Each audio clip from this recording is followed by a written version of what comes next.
Yeah, and I can't find my face jewelry. Thank you.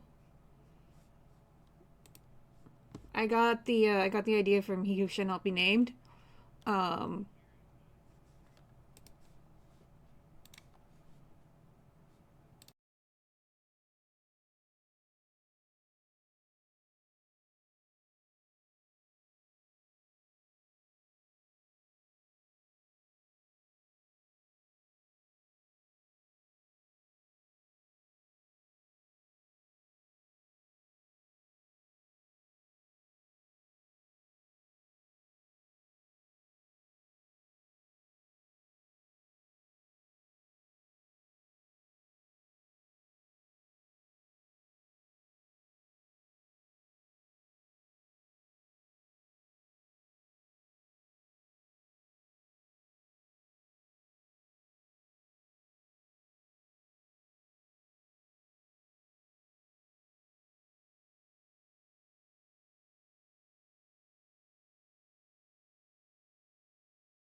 As Dune was, so will it be again.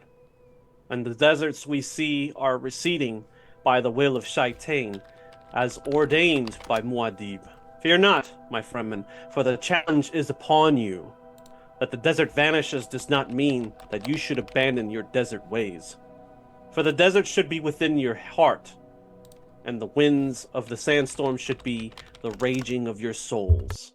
And after the desert is gone and the people grow water fat, it will be upon you to keep the faith. And your faith will be as the heat of the noontime sun. And you will hold fast to your ways like unto the preciousness of water in the hottest seasons. Only then will the desert return. Reconstructed letters of Hark al-Arda to the Fremen. Welcome back to Dune Saga, everyone. This is season 5 of our Dune campaign here on the Stolen Fires channel. I'm Eric, the GM for this epic multi-arc adventure series, which continues tonight with the final storyline to our saga, Eye of the Storm. A warm welcome and salutation to new and old viewers alike here to the Stolen Fires channel on Twitch. There's always an awesome TTRPG live play to look forward to. Just as a content warning, this program features adult situations and language and may not be suitable for all ages. Viewer discretion is advised. In the way of announcements at the top of our show, we wanted to bring attention, as always, to the plight facing the Palestinian people in Gaza right now. Leading that effort online is the U.S. Campaign for Palestinian Rights, or USCPR. Over to uscpr.org and use the resources there to contact your representatives in order to call for a ceasefire and to please share the link on social media and help spread the message in an effort to get others involved in that particular struggle. Donate what you can to a network of activists and organizations who are committed to freedom, justice, and equality for the Palestinian people and who work to end U.S. complicity in their oppression. Educate, organize, and advocate for Palestinian rights. Again, that's uscpr.org for the U.S. Campaign for Palestinian Rights. Music attributions, shoutouts go to Pixabay, Scott Buckley, Coag Music, Tabletop Audio, Repulsive Sound, and Blear Moon. You can find awesome ambient sounds and tunes over at secretpress.bandcamp.com, scottbuckley.com.au, YouTube Music, and pixabay.com/music. And thank you to our viewers and fans for tuning in. Our house entourage is ready to engage in the deadliest of intrigues. Agents of the Imperium, tell our audience who you are, where they can find you online, and who you will be playing this evening. Beginning with Aaron. Hi everyone, I'm Erin, pronoun she, they.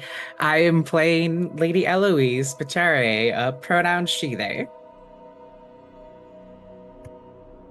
All right. Jared. Hello. My name is Jared. You can find me at Leo of the Black on honestly all platforms now. I'm actually on all of them. I don't really do much with them, but I guess whatever. Um, but on top of that, I'm super excited to continue with Archibald because honestly, he's my favorite character. Uh,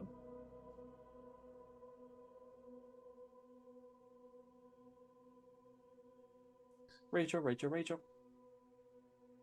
What about me? Oh, I was you supposed go to ahead say and something introduce else. yourself. Oh, okay. I think you cut out for a little minute. I didn't hear you, but hello. I am Rachel. Apologies. I am Rachel. I am Stolen Fires. Welcome to my channel. I hope you enjoy your time here. I posted links to the NGO that Eric mentioned, also Palestinian Children's Relief, because don't bomb kids should be the easiest moral test to pass, and yet I play Lady Daphne. I've been playing her for I think every season. I think it's been you and me ever. And I'm excited to see how the story concludes. I basically Ever. stole all of Lady Jessica's narrative beats. 100%. Hello, everybody. It's been a hot minute in Dune. Uh, I am Ever and/or Ambrose, whatever floats your goat this evening, and my pronouns are they or he. I shall be playing once again Zoshir, whose pronouns are he, him. You can find me all over the internet as Am Changeling and in the server as Am Frostling because it winter time. You forgot your title. Appropriate. Oh, I'm sorry, Naib Zoshir. Yeah, I technically forgot mine. I'm Sayadina now. Mm-hmm. Like I'm sad, dude. And last but not least, of course, Moon. Hi there, I'm Khaldun Khalil. I go by Moon. I'll be playing Nadim Harkonim, your average Mentat assassin. Though I think no longer affiliated with Harkonnens.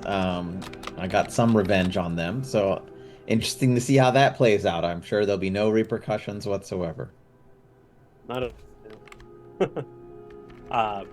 Now, for just, I will, if I can pick your indulgence here, I'm just going to read the recap for the last previous seasons just to kind of catch everybody up, and it won't ever be read ever again. Because even as much as I tried, it was hard to condense all 4 seasons into a handful of paragraphs. So in season 1, House Cheshire discovered that their heir, Daphne, shared a secret lineage with House Iasi, who were the sworn enemies of House Moritani. Adding to the scandal, her newly discovered younger brother Masum was the product of the union between the Emperor and her parent, Kyra, a former Bene Gesserit. This revelation came on the heels of learning Daphne's sister, Alicia, was alive but in the clutches of House Carol, their sworn enemies.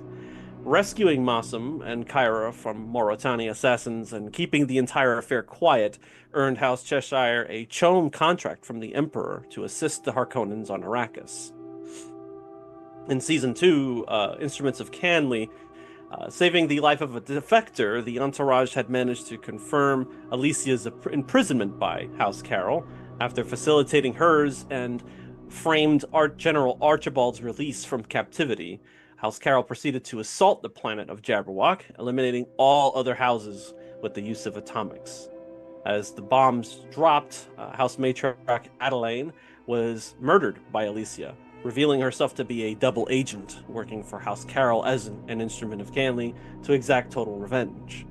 General Archibald rallied what was left of the planet's defenses and destroyed House Carol's flagship, ending the feud once and for all.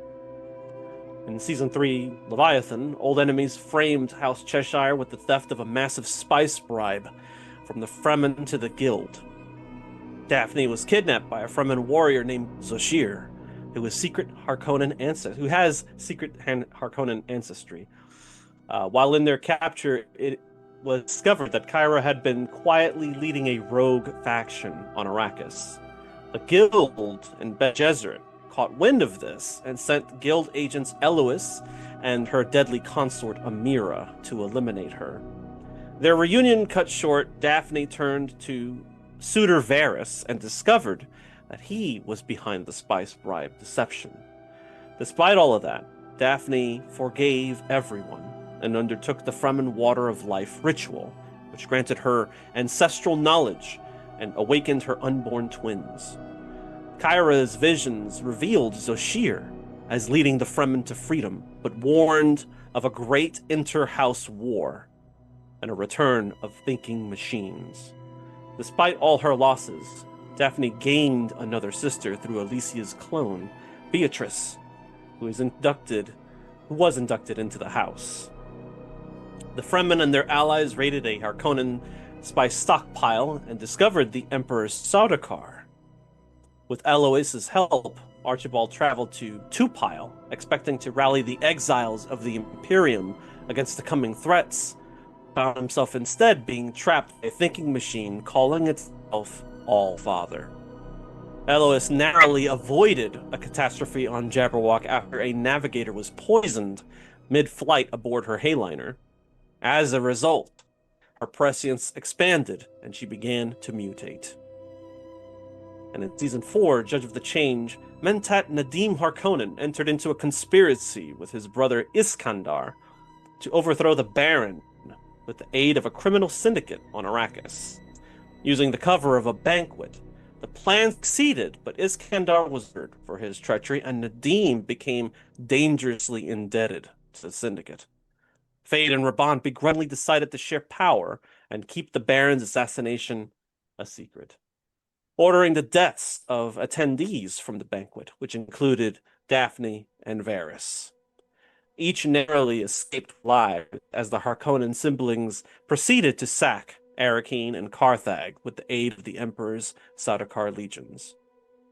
Meanwhile, Archibald was repeatedly trapped, killed, and resurrected by a prescient thinking machine, Allfather, until he was rescued by a faction called the New Jihad.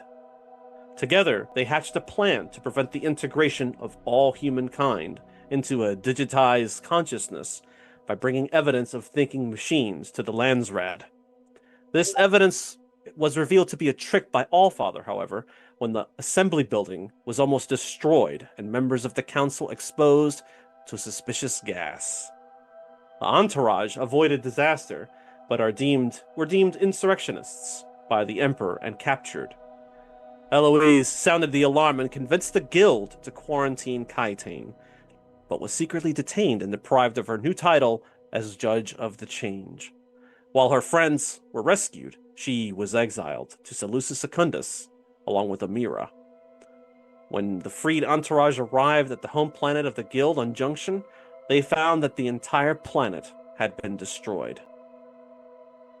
All right, now we can begin with our first scene. We're going to start with Eloise. Okay. Eloise has seized control of the game and is now in the game master position. Yes. Finally. Yes! I finally get to play. Okay. Amira rouses you from your slumber with a gentle hand. First light trickles into the cave from fractures in the rock. She quietly smothers the fire hole she constructed, readies the rucksack and the blade at her side. As the visions fade from your mind, the agonies you've become familiar with melange withdrawal come rushing back through your body. After months of braving the frigid surface, evading Sardaukar patrols, finding shelters, sourcing food, water, and hides from grazing Seleucian bulls, you are ready to bring this deadly cat and mouse game to an end. It is finally time to make your escape from Seleucus Secundus. Look on your character sheet and give yourself the following assets: blade and tough hide. Okay. A word of caution.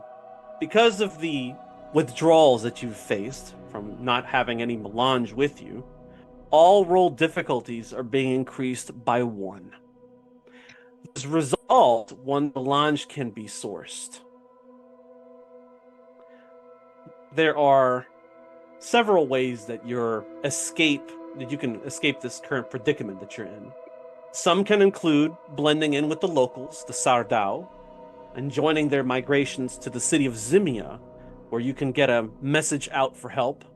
Alternatively, you can avoid the locals, brave the dangerous valleys leading to the city before stowing aboard a hayliner. Lastly, you can attempt a wildly dangerous ambush on the Sardaukar, using their livery and equipment to escape. Which of these or none of these will you choose? Lovely options. I think given the Hayliner's gonna have spice guaranteed, let's go that route. Yeah. Mama needs her drugs. Absolutely. Yeah, you can't wait for help. You have to do it yourself, and that's completely understandable. Did you ever make an effort to make contact with the locals, or did you avoid them altogether just to be on the safe side? Probably like a cursory attempt just to see what their vibe is, Sure. given where she is. Like she kind of assumes everyone's out to murder her here. It's a prison planet, so you're not Yeah. half wrong there. Go ahead and give me a first roll of the night. Let's try to do an understand or discipline roll, difficulty 2. Actually, communication, understand, or discipline of difficulty 2 or higher. Let's do communicate. Yeah. Um, do you, I guess deceit probably factors in here because I am trying to hide who I am. You're trying to hide who you are on a prison planet to the locals? Yes, Okay. who I really am, rather. Not like, obviously I'm a prisoner, but like who I really am. Sure. Cool. That's fine. You can do that. I'll allow that. Um, If you fail, however, they may be able to discover your identity. I'll accept that risk. This feels like duty to me,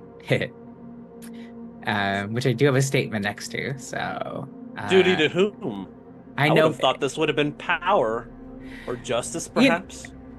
you know what? I'll take justice too because I do want revenge. Yeah, she always does. That is her thing. Always. All right, so Very well. justice, 2 dice, and I am using a focus. That is 4 successes. 4 successes. Hey. Excellent. So you're able to convince them that you're just another local, and then you're just passing by. Nothing controversial to see here. So that earns you your first 2 points of momentum. So I'm gonna go ahead and include that here. Edit that, and let's see. That should show up across every background now. So if you click on the momentum, I think you should be able to see the number 2 in the blue spot. Is that correct? Let me see here.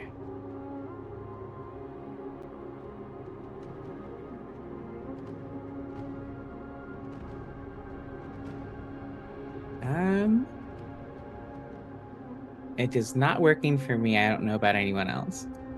Interesting. Okay, that's something I'll take a mental note on to fix later.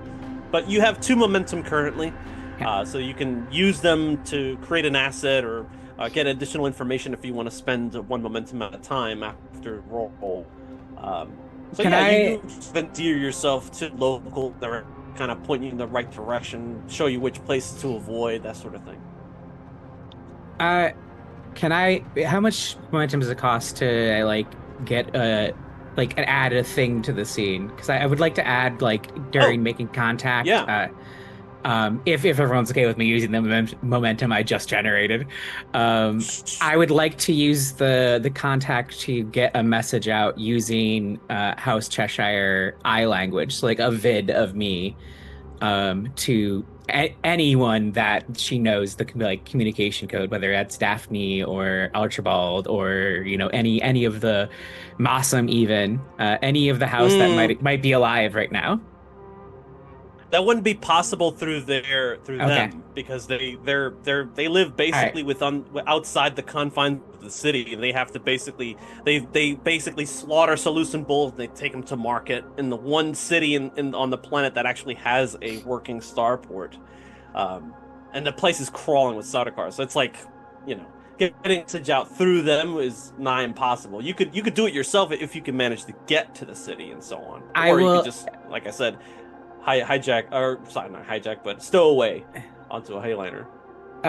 Okay, I will save the momentum then, and then stick with the original plan of Sure, the Hayliner. Yeah, that works. Going through the valley is fairly easy for you. With the insight that the locals, the Sardau, were able to give to you, you're able to navigate it and avoid a lot of the regular sort of Sardaukar patrols that are evident in the area. Let's see.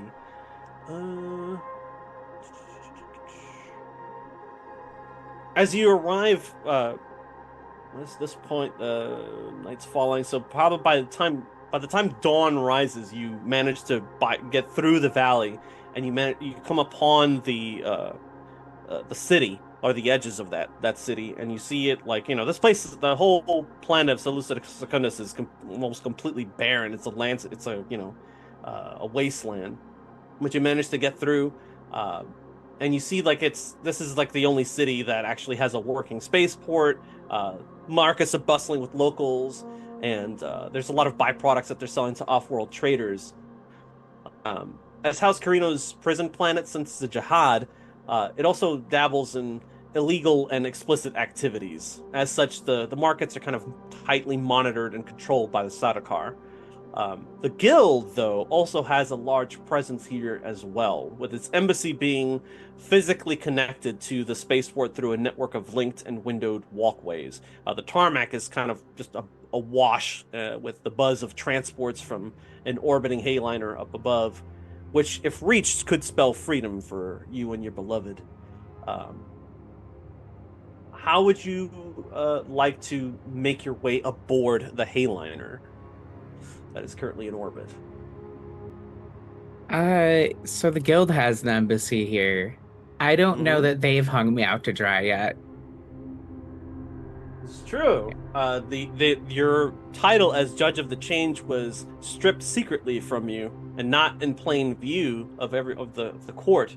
Only very few people actually knew what was going on there. So yeah, you could try to endear yourself to these people. However, you are no longer in your guild livery, as it were.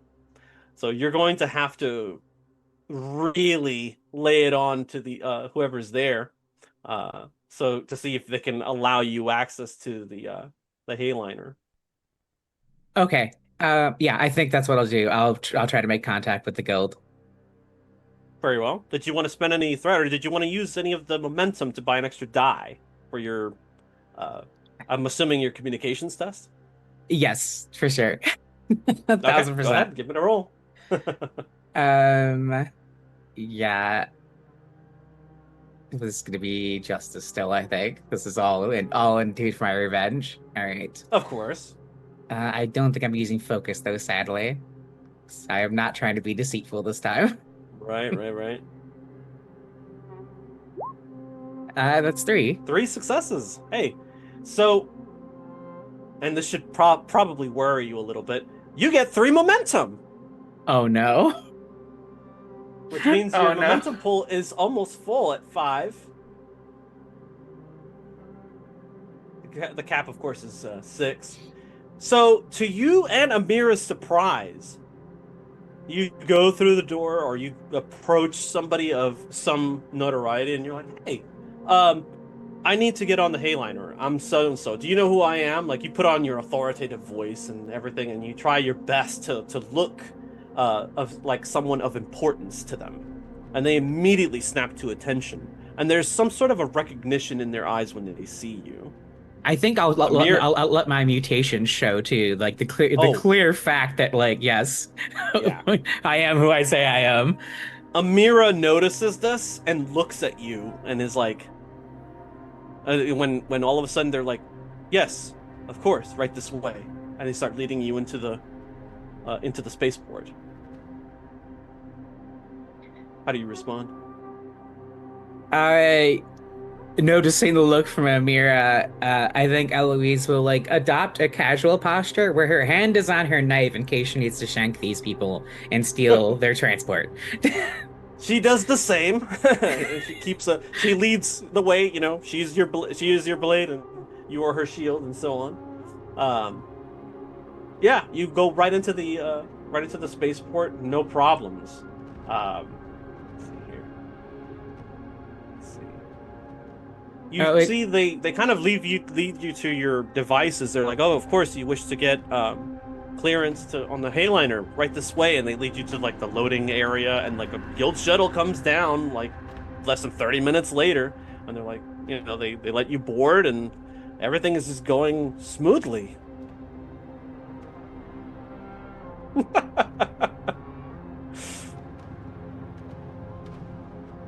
great, great. This is She all. doesn't say a word because the way that you've been having to communicate for months is only through the eye language, the house battle language, and it's like, "This is too easy," she says. Something's wrong. Like, yeah, Eloise will I like in eye language. So like, something's wrong. I'm not sure. I'm not sure this is a trap, but there's something wrong. Yeah. So she's like, "Let me lead the way as always. I'll see what's going on. We'll go from there." As the day's boarding and disembarkment comes to an end, you feel a familiar lurch of the Hayliner. You're shown the utmost respect as soon as you come on board, and they show you to a suite. And just like that, you hear the telltale signs that the ship is about to jump. However, to your surprise, there is no planet or system to speak of when you arrive. Instead, you glimpse other Hayliners suspended in deep space nearby. And that's when she seemingly materializes from your surroundings. A lone figure, garbed in all white, holding aloft a miniaturized Shiga wire projector from Richez. So soft is her approach that not even Amira became aware of her presence until she was upon you. While the guild symbol on her uniform lapel indicates that she belongs to public relations, her body language says that she instead belongs to internal operations. With palms outstretched, her pose shows no hostility. When the projector is activated, you see a familiar face, so to speak, as the live feed reveals the floating form God of damn it. Edric, God damn guild it, Eric. navigator and your personal rival. Fuck you, Eric. God damn it. Of all the fucking Lady. people to live. Of course, Lady Elois. I am here today representing what remains of the guild. You What are do you not mean, aware. Proceed. What do you mean, what remains of the guild? What's going on? Junction has been destroyed. So there is no guild then? There is a guild. You are looking at what remains of it. You are not aware of what has transpired because of your exile, so I will summarize. Thinking machines have returned. Junction has been obliterated through the use of a devastator. For context, a devastator is something that thinking machines used pre-jihad. The High Council, along with the Imperial throne, may be compromised. Your allies have been charged with treason and are being hunted across the Imperium. Some of them are safely aboard my ship. The rest reside on Arrakis. There is more that needs discussing. Time is of the essence, and your knowledge of the terrain is needed to locate and bring the rest into our protection. Amira readies her blade as the woman in white slowly reveals what is in her other palm. Melange. I think like a full-on junkie, Eloise, no concern for her safety, rushes towards that shit. You automatically fail your discipline check and go right for it. Yes. Just as he expected you to. Trust is a difficult commodity to purchase in these times of crisis. However, I am hopeful that such an offering will at least secure some modicum of conviction. Take the spice, choose the sweet, and prepare for another jump. Thoughts? Responses? One more question. As Eloise is literally in the process of taking the spice.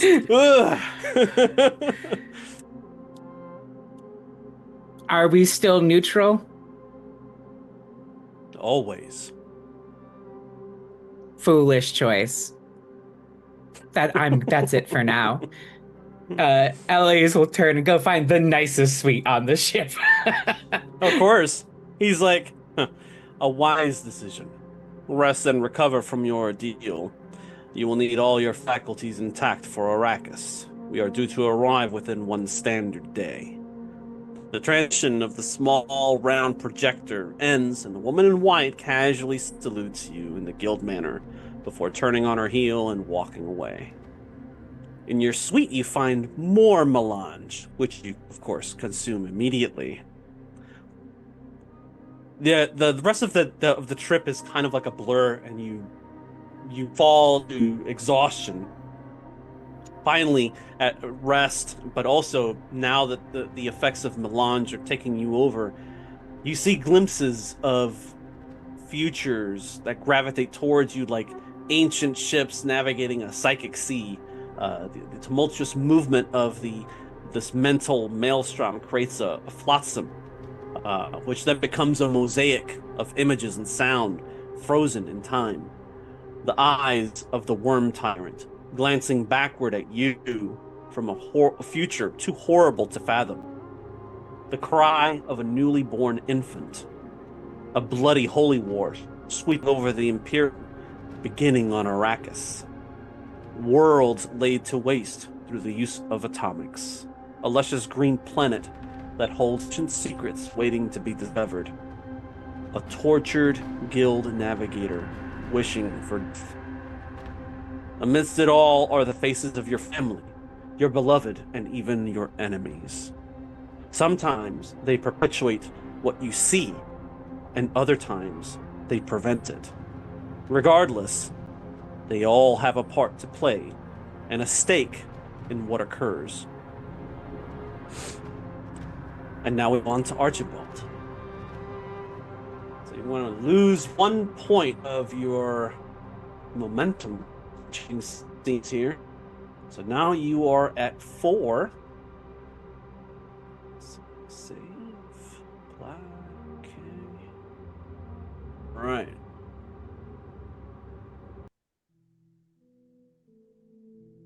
Archibald. Here on Clark, you had time to think and ponder your situation. Sent back on Kaitane. An attack manipulated by Allfather after he had integrated you into his network, which explains why only you are able to see and hear him. You have deduced that in order to receive these broadcasts, you would have to be in specific areas where these transmissions could be issued. So far, that means Junction, Arrakis, Tupai.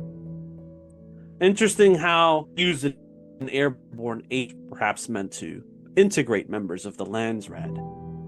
From everything you've seen, Allfather is seeking to expand his reach and control beyond Tupile. How far does his influence go? Thoughts inevitably lead you to Jabberwock. By now, Yeva has already given birth to your heir and is back at the palace in Calais. But what is left of House Librius and its sponsor now that you and your allies have been accused of treason? Would the need to return home to your child be part of a larger trip? Who will you tell, if anyone, about your experiences regarding Allfather? Inessa of the New Jihad, may deem that you have been compromised and petition the Jihad to have you killed. Then again, if you don't tell anyone, are you just as complicit in carrying out his plan? These dire circumstances you find yourself in have left a noticeable effect on you. Look on your character sheet and locate the conditions portion. I want you to add a condition to your character and call it decision paralysis. Once per session. What is it called? Decision paralysis. I'll put it in the No, it's complications, right? Correct. Gotcha. This is what you're going to experience. I'll read it for the benefit of the audience. Once per session, when you're going to make a significant decision, like taking somebody's life, committing to a plan of action, issuing a major command in battle, you will need to make a discipline difficulty 2 roll or become paralyzed with uncertainty and forced to choose another action. Removing that condition requires that someone engage with you in supportive conversations a week and make a communications or understand roll. Total number of successes from those efforts equal 30 or more. The condition can be permanently removed. Now that you know that, what will you do now, General Archibald? What course of action will you decide to take? You said Anessa. Mm-hmm. Is she still here with me? She is, as is your Varankian guard. Okay. So where am I right now? Like, You're I'm on a aboard planet? the Ark, which is a major hayliner. Um, Part of what basically one of the few hayliners that are left in operation right now since Junction's catastrophe. There are still, many, many hayliners and navigators, but uh, the the guild lost a significant portion of their fleet and their leadership. So the whole Imperium has been in disarray for several months. And this is now starting to, trying to catch up to where it was before. Okay. All right. And so the navigator, I can't remember the branch. But Edric, of the guild, yeah. yeah, okay. So the guild right now is basically destroyed. No one's really taken it. They're leaderless. They're not completely destroyed. Because otherwise, you wouldn't be able to get anywhere in the Imperium without the guild's ability to hold space or navigate around the hindrances that exist between point A and point B when you're traveling. Gotcha. So you are in safety. You are in some relative amount of safety now, for the moment being.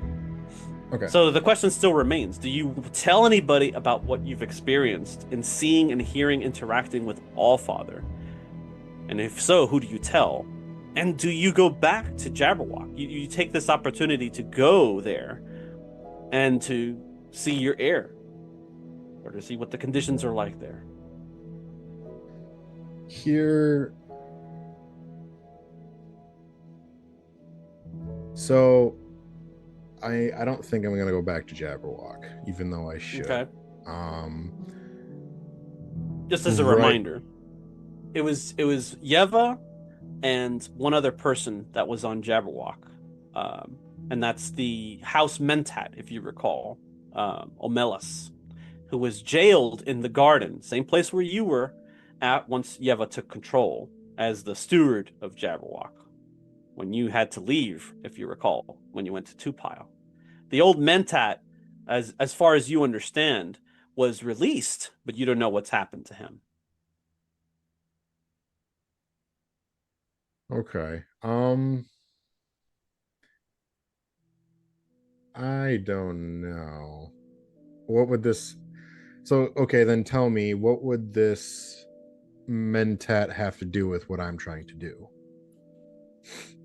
Well, that's just it. He's been disconnected from everything that's been going on. He's basically had to take the part of stewardship as well as Yeva on Jabberwock for the time being. He's had to advise, but you know that Yeva imprisoned him just sort of out of spite, citing that he and the only other Mentat that was part of your house, Pardo Reed, was a part of some sort of strange information exchange. And so she imprisoned him. And it was only because of Daphne and her benevolence that they were able to have him released. Although what has happened to him so far, you have no idea. You do recall at some point exploring the idea of having a Mentat, because you thought that one way that you could subvert Allfather and his network is by purposely inducting a Mentat into that network. This is the only reason I brought it up. Okay.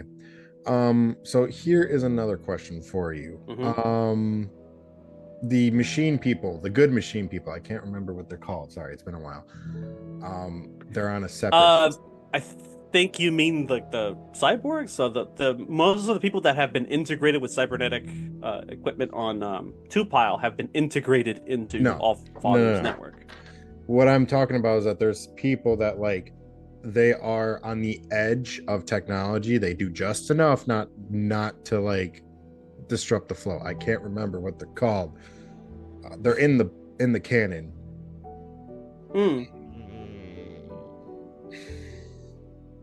I'm not sure. You're referring to some kind of Luddite?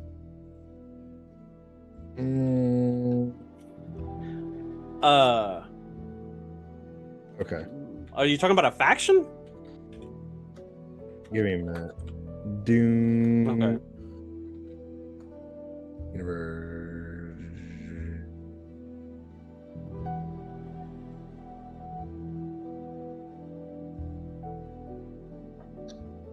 Oh, you're gonna make me.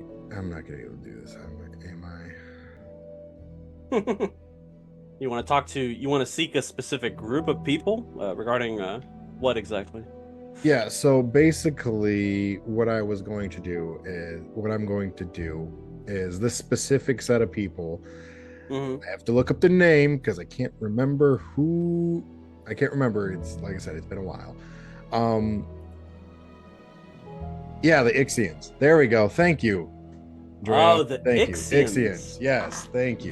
Those guys are bleeding edge technologists, basically. Like they have a little bit more tolerance to bending the Butlerian edicts when it comes to technology for the Imperium.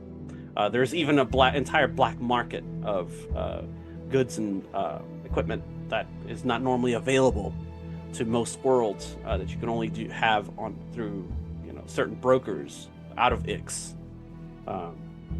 So if you wanted to go to Ix, you could.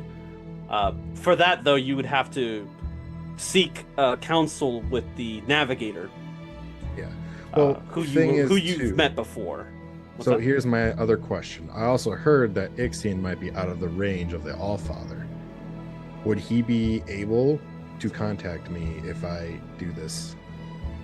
And there's only one way to be sure, because you don't know for certain. Okay. You want to know what? I'm a gambling kind of guy. So first, what I'm going to do is I'm going to talk to Anessa.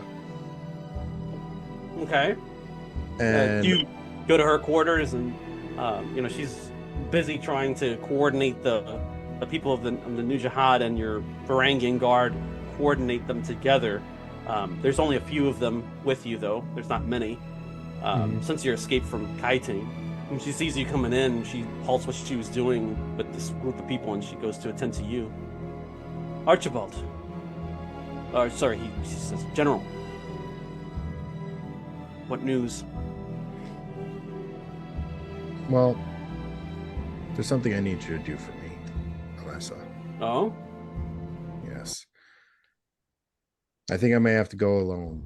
Go it alone for a time being. I have to go somewhere. Alone? At a time like this?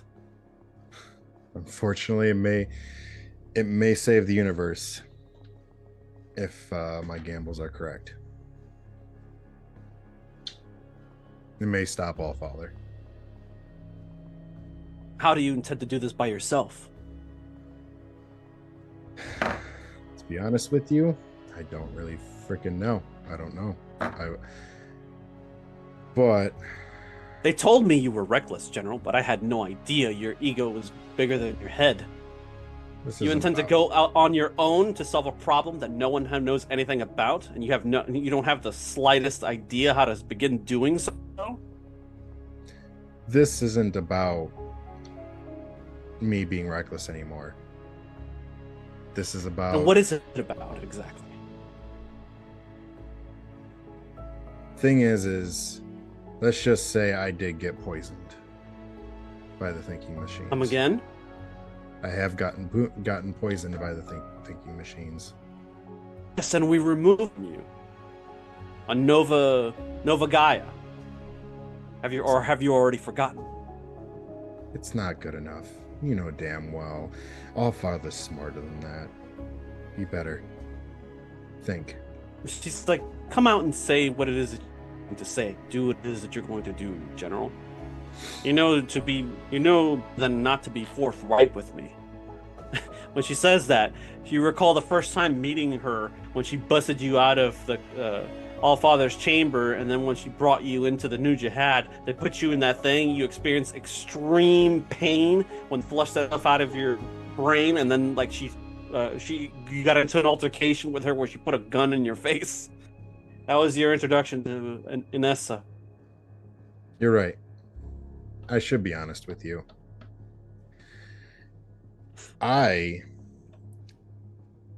Allfather still speaks to me. That's impossible. It's not. He's left his mark on me, and he's make sure to brand it. I guess that's a way of thinking about it. Yeah, you guys maybe got like a sticker, something that you can wash off. No, I got branded. This is something that'll, and then I take my glove off. This is something that will always be with me. How So- certain are you of this? Considering he's in my head 24/7. So I'm fairly certain. And I know only of one way to do it. Actually, two ways, but this other way I don't think it would work, to be honest with you. Roll discipline difficulty 2 test, please. Is the roller working on here? It is. Do you have your character sheet? Yeah, just making sure, because I thought I heard it wasn't working earlier. Hey, it was really No, good. if It you- was really good to me earlier. It'll be good to you, I'm sure. Yeah. If you look on the arc tab in the character journal, you'll find your character there along with the Yep. Varangian guard, Ness, and so on, and all the other characters that are the arc with you. So you have Beatrice, Massam, Liet Kynes, Yep. and so on. So I'm going to use my focus on this one because it's observe. I could definitely observe her and get her reactions and kind of tailor my No, answer this to is her. not. This is not an observation. This is not an observation check. This is Okay. for you to make a decision. What I said earlier. Oh yeah, that's right. Right, Okay. and you're having to go to Ix. So give me a difficulty 2 discipline check, please. Okay. This is the only time that it'll happen this session, but it's not the last time that it'll to you. I can promise you that. Which statement does this fit better? Well, Redemption for what my- is driving your character to go to Ix? to save the world, aka the people. So it's gonna be justice. Justice. Okay, that makes sense. Go ahead and roll it. No You do focus. have 4 momentum. Oh. Oh, could I erase that 19? Do you have a statement attributed to justice? I do. Okay, Oh. so if you want to, you don't have to. You can spend. Oh, sorry. Go ahead, Rachel. It's also worth pointing out that Alice, I bought Benevolence 18 minutes ago. Ah, the benevolences. Hey, little guy.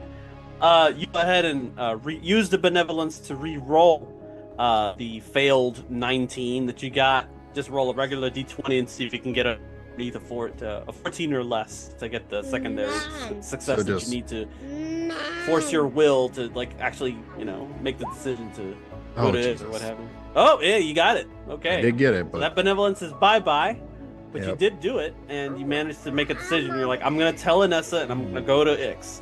And she's like, well, if you're determined to go and you think you can handle this all on your own, then by all means. But please understand that you do so at great risk and cost to yourself if you go without anyone else.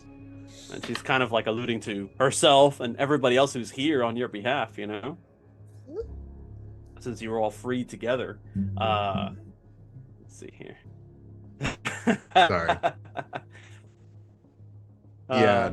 So yeah, No. if you wanted to, you can try to talk to the navigator and see if you can make some arrangements to go to that planet.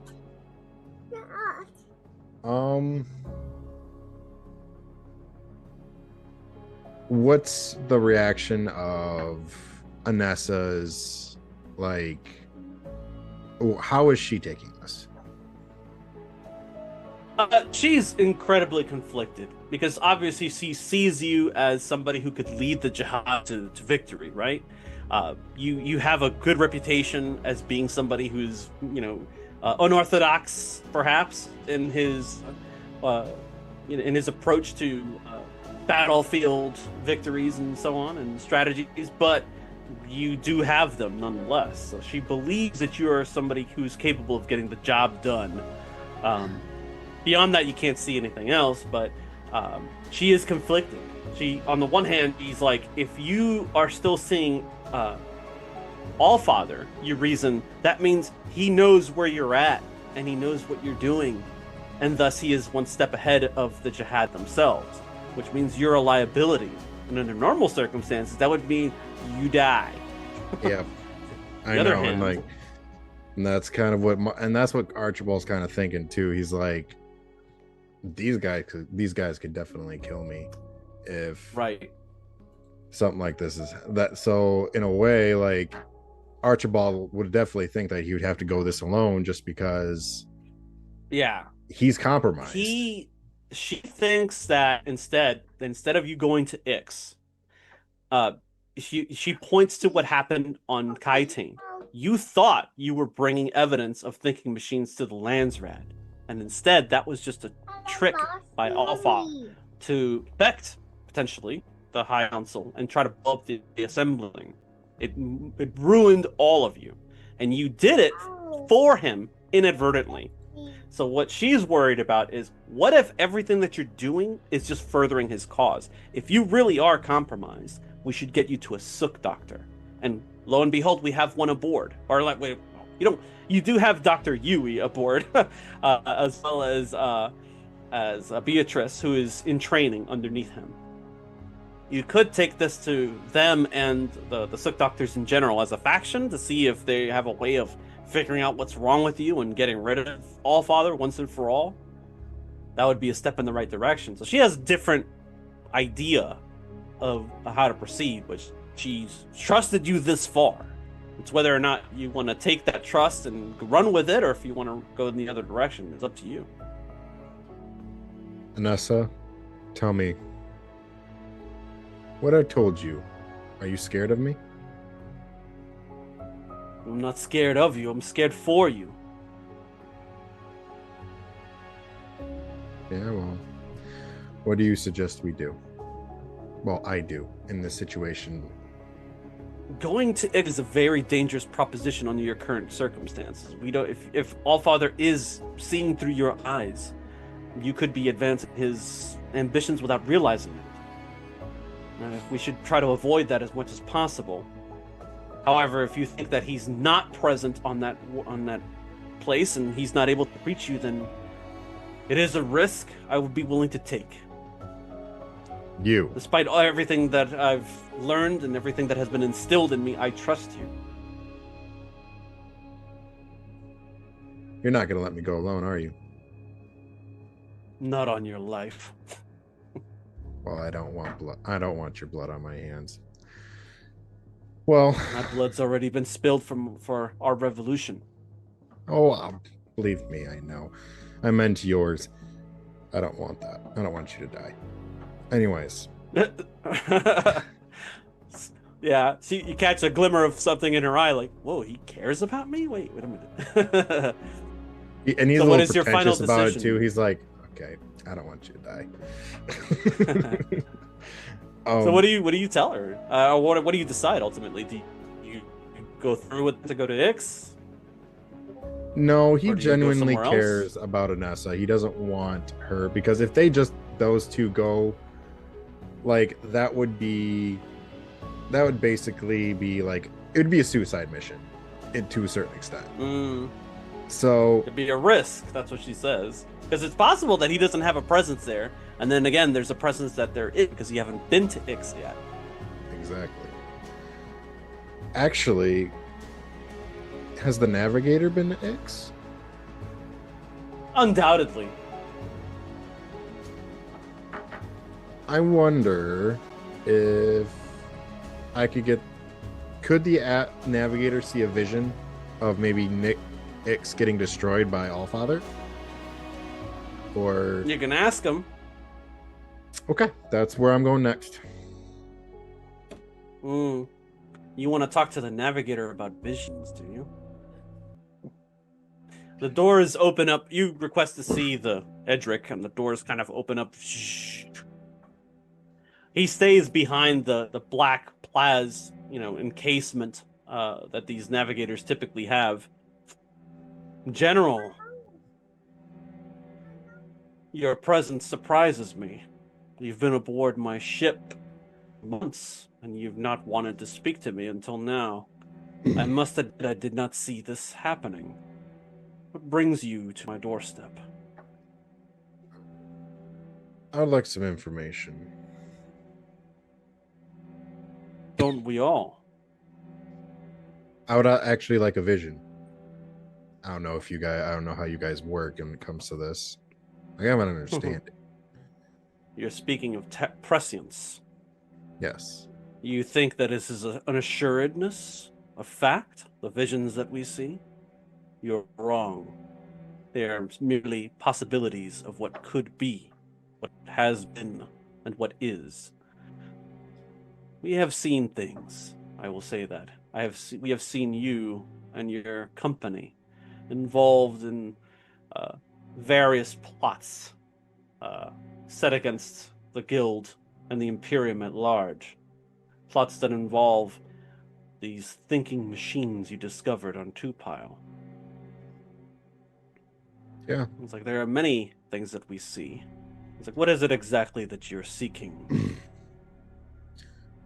I want to know about Ix, the Ixians. I want to know Many machines on Ix. and about the machines on Ix. And I want to know if those same machines are affected by what we have here. Are you certain that you do not also have the gift of prescience, Archibald? I haven't had any visions, if that's what you're asking. I'm asking because Ix is on our itinerary as a stopping point. It is not, however, our next stopping point. There are machinations that are taking place right now, plans within plans, and they involve the Ixians. I will need your assistance, however. And we, as always, we appreciate your discretion in such times.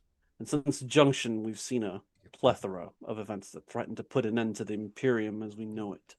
And these events are being perpetuated by these thinking machines. We will need to utilize all of your talents and that of your allies in order to stop these visions from coming to pass. We will head to collect the remainder of your company at Arrakis. We will need you and your niece to bring them along and join with us on this endeavor. Can I trust you to accomplish this? So you want me to bring Daphne and all of them? Yes.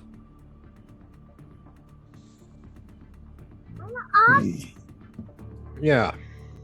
One other thing. Just on the way there, let's stop at Jabberwock. Excuse me? Yeah. Why not? Do you have what's your communicate? Hopefully it's good actually. Is it? Yeah. Okay. Give me a communications test. Difficulty 2 on average. Anything more than that is good. All right, cool. I'm doing this for the people. So justice. Okay. I'm not really being deceitful. Damn it. Okay. No, It's really. rough having deceit as a thing when you have to tell the truth, ain't it? Yeah, it is. Yeah. Oh my god, really? We will not be swinging by Jabberwock, as you put it. You do not forget that House Librius, House Cheshire, and House Picere have been discarded by the Imperium and by the High Court. You and your allies are wanted, charged with treason. And to stop by your home planet would put you and the rest of your crew here in danger. I have no intentions of doing that. Our meeting is adjourned. Good day. The door kind of like opens up and the tank recedes. And the guys with the mop that sweep up the leakage coming from the tank. Move along. Move along. Okay. So did he say where we were going? He said that we Arrakis. weren't the first stop. Correct. No. You're going to Arrakis first, which brings us to the next scene change. Let's see here. All right, I'll be right back. Sure. All right. This is for Daphne and Zoshir. Let's see here. We're going to lose a momentum here. For the record, Alisai has replenished our benevolence, but she has also got for us a Oh. malevolence to balance it out.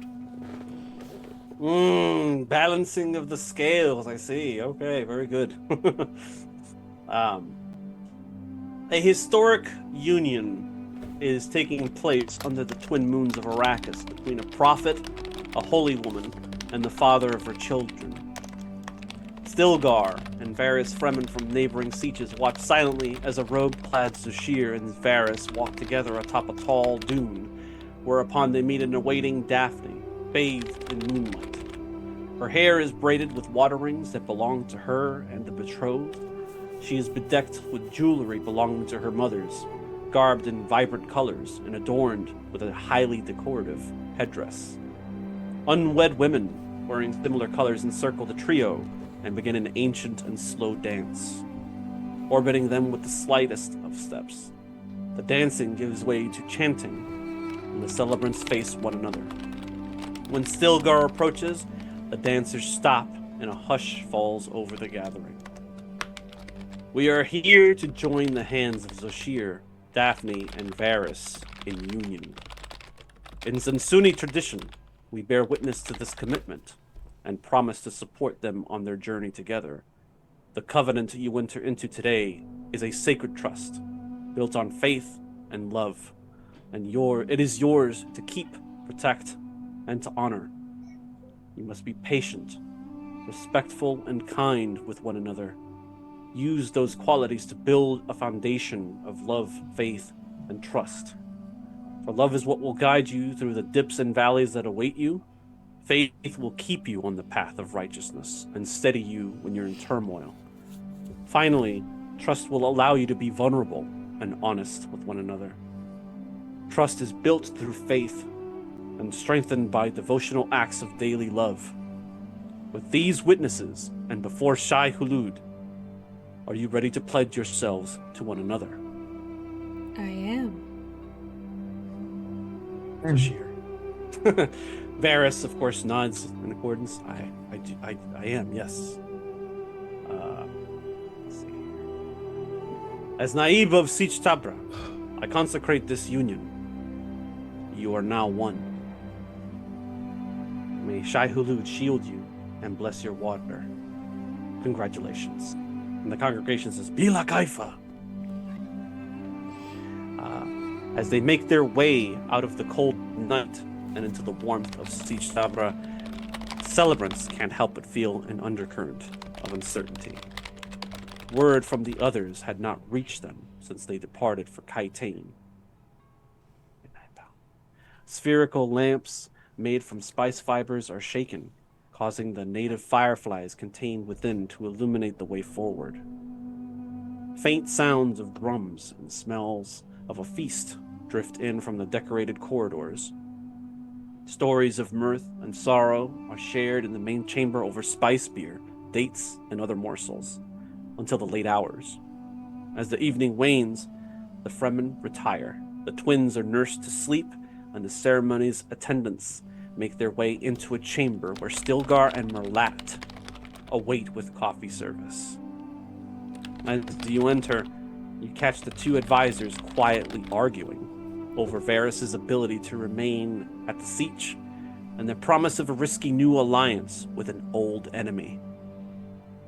They quiet themselves at your approach, visibly restraining themselves as they await your prompt to begin the meeting. How do you proceed?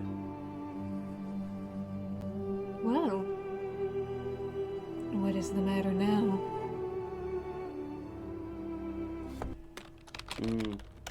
Indeed, what is the matter? See, Stilgar says, even through a union with the Sayadina and the Mahdi, no Fremen or outsider is allowed to be part of the community if they are injured in such a manner.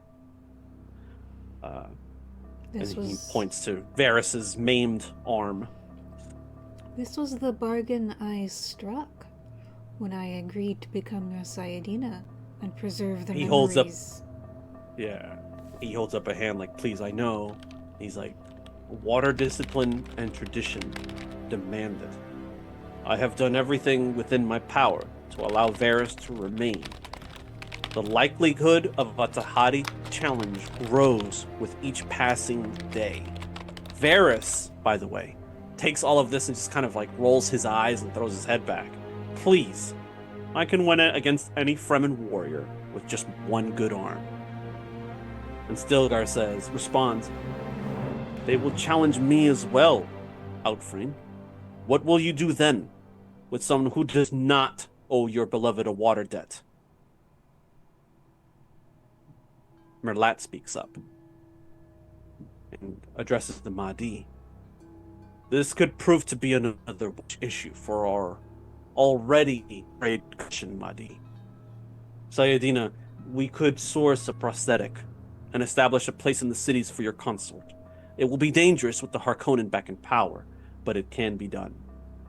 Alternatively, you could speak with the other holy women and have them revise the scriptures once more, just to be certain. Daphne, your hyper-awareness is able to easily parse the subtlety of his words. With Stilgar present, Merlat is careful, but still draws a curious glance from the Naib with the suggestion. He is alluding to a simple manipulation of Kyra's texts that can allow the father of your children to stay.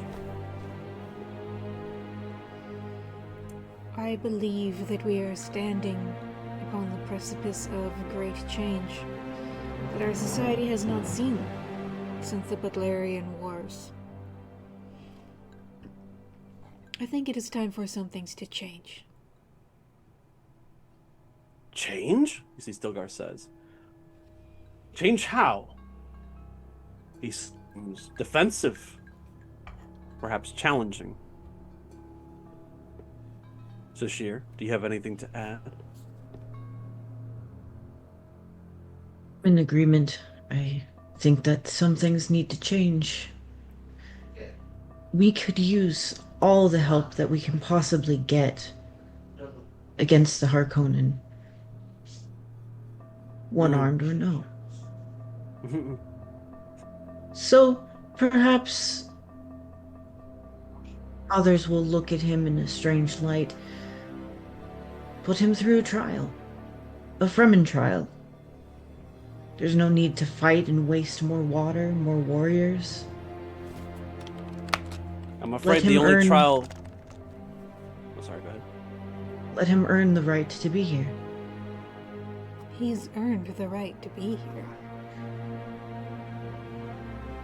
I thought that's what this all was about, Varys. Motioning in grand gesture to this whole celebration. He's married to a holy woman within the Fremen community. Merlat and Stilgar are hesitant to say anything more. But Merlat does raise a point, which said something about a trial, Zoshir. Speaking of... And I keep picturing Merlat. He's a face dancer and a spy master, but I keep seeing him played by Liam Cunningham from Game of Thrones. It's like, we received a message by Cielago with the markings of Jakarutu.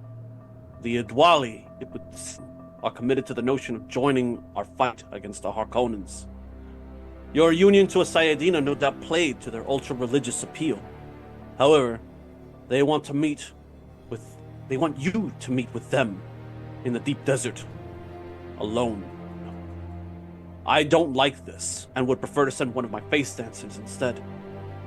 And you see, Still is completely against this. He's like, Zoshir, the cast out are honorless. They are thieves who will leave your side when it is most expedient. They cannot be trusted. You know this. Even this face dancer knows that. Merlat agrees to some extent. There is great risk in allying with them, yes. Openly bringing them into our coalition could further fracture the alliance, which is why keeping such a connection secret is in our best interest. The Dwali operate a vast spy network within the cities and towns of the Imperial Basin that can be used to significantly undermine the Harkonnens. What do you say, Madi? I thought we had already covered this, that the Adwali were necessary to fight the Harkonnen, to win. Do you not remember the vision? We do. And if we were to send a face dancer instead of myself, if that deception were discovered, all hell would break loose. I have some experience in attempting to engineer such deceptions. And this is no disparagement to you or not, but the consequences would be dire. Merlat accepts this defeat, and he concedes. Very well then. Shall I send word that you will be attending on your own, or will you be skirting these rules and taking someone with you? We can remain a safe and respectful distance away, I think. It sounds like you have an accord with one another and an agreement that you will accompany Zoshir on this potentially dangerous journey. Varys doesn't like the idea of you going, without. I mean, obviously he's supposed to go. Zoshir's supposed to go by. No, he should come with me, so he's not here to get challenged by someone else. Merlat is like, we could do that, but then the number of people that are going with the Mahdi to meet with the Adwali are 3 now instead of 1. The more people go on this assignment, this endeavor, this Hajj, the more dangerous it becomes, and the more obvious the risk of discovery. And the more we prove ourselves when we return.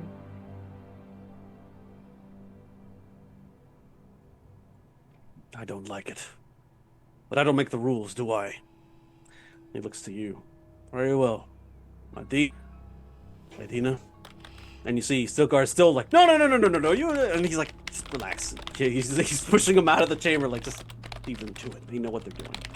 And Varys kind of gives you this look, like, is this really what we're doing? Are you sure? Are you certain? And in what order of importance do you think you want to tackle these tasks? Meeting with the Adwali and manipulating the holy women of the Fremen so that Varys is able to remain without further contest. Alright. In that case, Daphne will say, I can speak with the other Sayadina. If the two of you want to travel together, if you think that would be acceptable. Who's would? Varys looks at the other groomsmen. What is it? Compersion bonding. Toxic yaoi, let's go, baby. Yeah, it'll just turn out. It'll turn into a makeout sesh. It's fine. It's fine. Cool. Everyone's here for Totally cool. toxic yaoi, right? Yeah, let's do it. Why it gotta be toxic? We could we could resolve this however way you want. If Daphne wants to go first and resolve her scene with the Sardinas in waiting, or if the sheriff wants to undertake what I'm calling the Crucible, with Varys, we can go ahead with that first. Your dealer's choice. I mean, I don't think Daphne's seed will take that much, so I kind of want for Zoshir to go second. Do you mind? You good? All right. I'm down. Merlat pulls you aside, Daphne, after the meeting. You communicated with Merlat that you're interested in looking over the scriptures once again, and he provides you with a location of the Cave of Ridges, which is about 100 kilometers due north of the shield wall, the other side of the basin where Tabra is located. There, he says, you will find many of the holy ones and the scriptures that Kyra had written. Says they will recognize you when you tell them who you are, but I can send word by way of Cielo if you prefer. They won't advance. Either way, we can stop there on your you can stop there on your journey back to Sihaya Tabra and leave you to it. The trip there only takes a few hours via Worm. Send word ahead. I don't want to surprise anyone. Right away. Oh boy, benevolences are being purchased. Let's see. You make your preparations, the both of you, the three of you, I should say, and you say your goodbyes to one another, and you head off. The siege that you're looking for is located on an island with a large rocky plinth at its center, and at its base is this cave of ridges, which is typically serves as a resting spot for many from and traveling through that area. In the time Kyra had been on Arrakis, she had transformed it into a depository for religious texts and training grounds for new Sayadinas. It is well guarded with a detachment of Fedaykin. So I'm going to put the name of the siege in there because it sounds like Riches, which is actually a printing error in the many editions of Dune. That's how you. Oh no, that's the what I women heard. there. Cave of Ridges. Oh, okay, very good. The women there recognize you and allow you entry immediately. After a short greeting, an acolyte brings you to a large room furnished with colorful floor cushions and intricate rugs. The entire chamber reeks of cloth fibers and parchments made from melange. Your Fedaykin detachment kind of spread out and take positions and stuff like that, always watching, making sure that the mother of the twins are safe at all times. This chorus of women approach. Most of them look at you in admiration. All of them, though, move with the practiced steps of Bene Gesserit in training. It occurs to them that this is where Kyra's adherents from Wallach-Ix had fled to. Them, not calling themselves, introducing them, Imre speaks up first. Sayadina, it is an honor. The Coriolis finally passed after a long week, as foretold. How fares the Mahdi and the sacred youths? The honor is mine. All are well. Excellent. We have taken great care with your mother's works. Most of us transcribe while others undertake a hajj to other sieges across Arrakis, spreading the word. A hajj, spelled Hajj, is from it's old speak for holy journey. She says, "This are being planted, and we wait patiently for our lips to bear fruit. What brings you to us?" I'm good to hear that. As for what brings me, I wish to study what my mother left behind, and see what else I can contribute. I have her memories. Of course. And she bows and says, "Of course, yes." This is a difficulty communications 3 roll.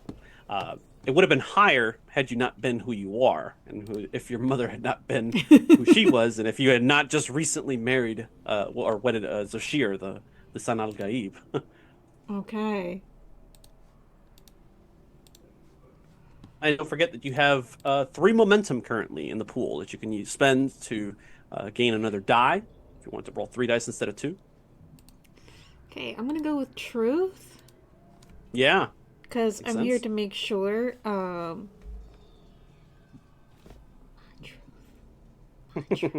The truth is what you make it, yes. Okay, I'm just gonna roll 2 straight dice. Yeah. Let's see. Straight Focus. dice. Some of us don't have a choice, Aaron.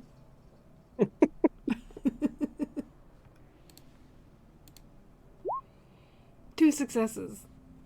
Oh. Do you have a statement under truth? I do. Power derives from knowing the truth, which is exactly what I'm up to. Do you have a focus on their communications for deception? Body language. Hmm. Okay. I'll say that fits, so that actually counts as 3 successes instead of the 2 that you got, because otherwise they would have been like, oh, okay, let me show you the scriptures, and they give you like the the kiddie pool version instead of the real deal. Oh, Eric's in a Okay. merciful mood tonight. Let's see. The you see Imra continues after she guides you to where you're going. Let's see. These documents. Okay. You see, she's looking through the documents that are there, and she's like poring over the stuff. She's handing some to you. She's like, the scriptures don't mention an injured betrothed who is inducted into the tribe, but they do cite a faithful servant who is given stay. The corresponding documents don't appear to be present, but are said to be in the care of the oracle's assistant. If she still remains at Sihaya Tabra, you will find your answers there.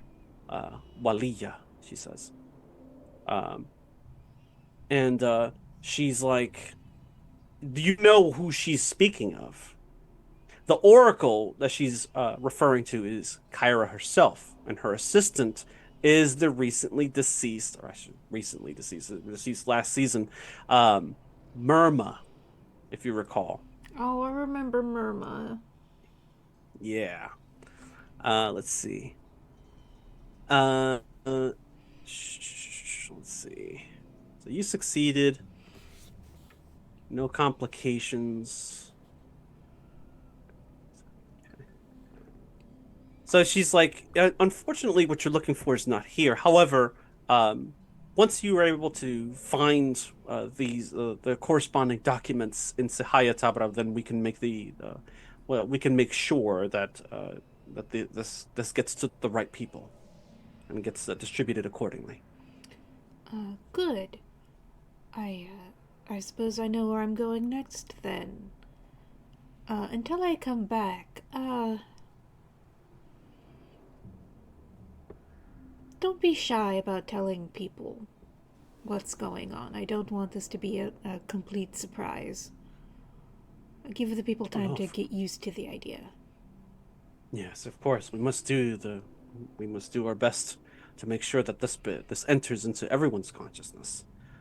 It is the way, she says. And she makes like this hand gesture. The Fadai, if you're done here, you follow the Fadai can lead you out, but you can't help but notice that at least one of the women that gathered there was glaring at you the entire time, like she can see right through you, transparent. Okay, You didn't catch her name. I'm gonna make eye contact with her Mm-hmm. and give her my best winning smile. And I want to do a body language check on her. What the fuck is her deal? Yeah. Sure. That'll be discipline. Do you have body language under communication? Yeah. I kind of thought that was discipline, but okay. You can roll. I'll allow you to have the focus under discipline. Roll discipline and just let me know how many successes you get. Okay. Well, so my discipline. I also have observe and infiltration. Observant. Yeah, observation will get you the focus Okay. regardless. Okay. Also, Yeah. Also going with truth, where I got my statement. Mm-hmm. There we go. Wow. Okay. One more than you needed. So I'm gonna go ahead and give you some momentum here in a second. You know that look, and you know that posture. You know it anywhere. That woman there wants your position. How old is she? She's younger than you. I A mean, few is years, she like perhaps. 14 or 18 or 20s, early 20s, thereabouts. You come with me. You see, like, you're like, come here. And she just stands there. And the Fedaykin are like, Sayedina, Are you ready to leave? One moment. What's your name? Um, and she just kind of smiles and nods and just kind of hurries along and joins the flock of women leaving the chamber. Nobody notices this interaction, by the way. They seem to be like still, like, oh, like, So I try and like. you gave them orders and they're carrying them out. Okay. I'll, I, But yeah, I she will ask walks with the. then one Yeah. of the Fedekin. The girl with the face. What's her name? They pull somebody aside, a couple people aside. That girl over there, and they're like, oh, they say her name is Raiza. Put that name in the Discord. Say hello to your rival. All right. I remember her name. I remember her face. Yes. Uh, Finishing up here, before we go on break, we visit your two ridges short but useful. You now know where Kyra's adherents landed and have a good reading of the political terrain among the faithful. There's still a good chance you'll find what you're looking for at Sahaya and finally allow Varys the stay that you sought. This means a week-long travel with Zoshir and his cohort back to the siege to east of the shield wall. It's a long sand ride back to Sihaya from Tabra, but you're able to find the details you need through coded dots found in Murma's Yali, or living quarters. With this information, Varys will be allowed to stay among the Fremen as a servant to you. Zoshir's people can send the results to Cave of Ridges via Cielago, Bat, essentially, allowing them to be seen at Tabra within a week's time. And with that, we will turn Disability to rights. Yay! Well, so do And you with want to that, take a break before? yes, before we continue with the Crucible with Zoshir and then proceed with our Mentat Nadim, we're going to take a quick 10-minute break, right? Sounds good. Okay. We'll be back here shortly at 9:44 Central Standard Time.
Welcome back. We return now to on Zoshir, the Mahdi, and Varys, who are about to undertake the Crucible, and meeting with the Adwali, the enemy, the ancient enemy of the Fremen. Fremen themselves, but deemed water stealers, the worst crime imaginable on the planet Arrakis. Let's see. So you decided to not go alone. Okay.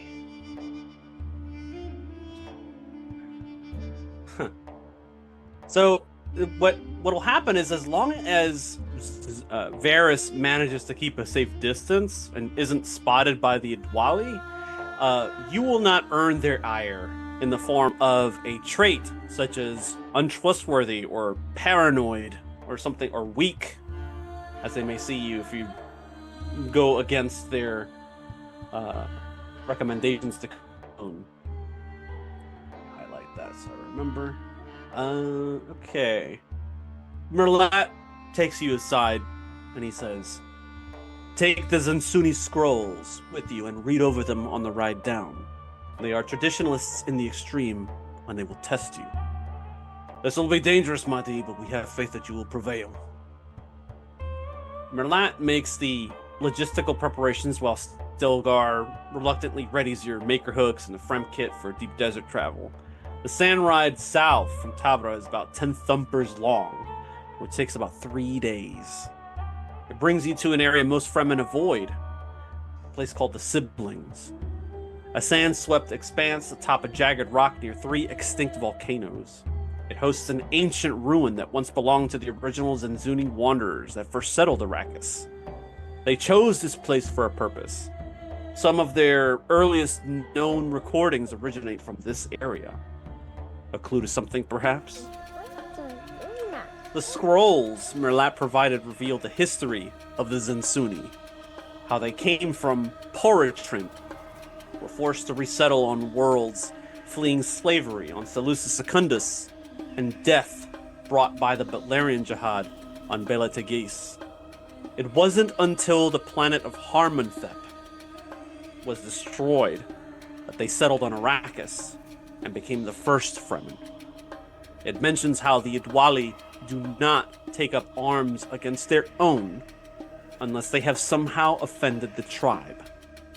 They also never take captives or allow the consumption of another's water unless they are already dead. For doing so would cause them to become cast out themselves. When you arrive, Varys lets you take the lead. You survey the ruins, and which reveal it to be uninhabited. Knowing the Adwali, that is precisely the appearance they want to convey. Make a discipline roll. Oh, my first roll of the game. Channel your inner anthropology student. Yeah. You think that'll help you? I am the anthropology student. Oh, I feel this falls under duty, all for the good of the siege, because I'm doing this for my siege.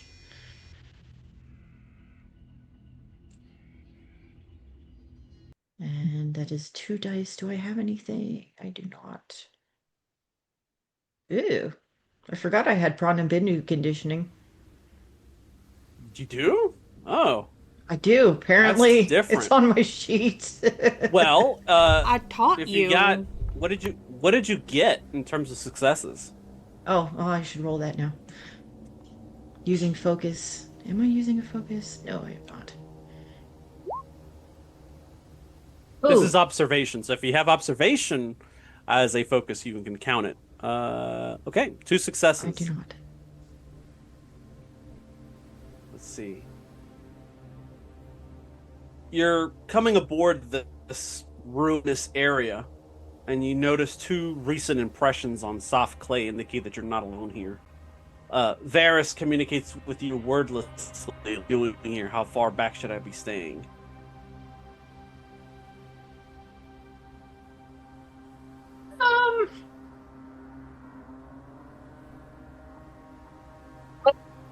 Sorry, I got distracted by a comment in Twitch chat.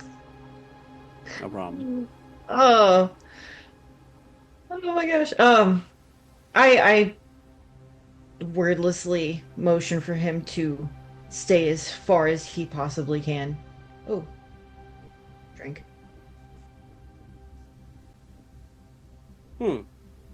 Okay.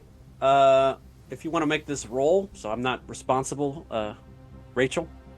No, For I'm your not beloved. responsible. I'm the one Not making responsible dirty for what jokes in happens. chat. Your Varus Chol's sheet will come up in under Siege Tabir, and you can have access to it. I want neat. you to roll. Yeah, I need you to roll a discipline check for stealth, which he's not have a focus on. You have 4 momentum currently. Mm-hmm. One was reduced, but then you gained 1 from your roll, so it stays at 4. So if you want to include an extra die, you can. But he is doing this because it's for you, which falls on, I would imagine, falls under faith. Love makes us betray ourselves. I would agree. So go ahead and give it a roll. You need a 4 or higher to avoid the Okay. gaze of the Adwali here. All right. I'll spend a benevolence for an extra die, or momentum. A momentum, sure, excellent. Okay, I'll go ahead and And you mark said that. no focuses. No focuses for stealth, correct? Oh! Right on the money is the man. All right, very good. He is a ghost, and he disappears behind like some of the rocky outcroppings just on the outskirts of the ruin.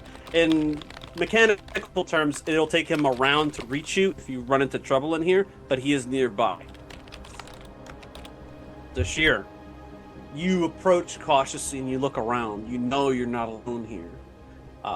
And just like that, 4 of them rise up from a bed of flower sand behind the jagged plinth and from deeper within the ruins.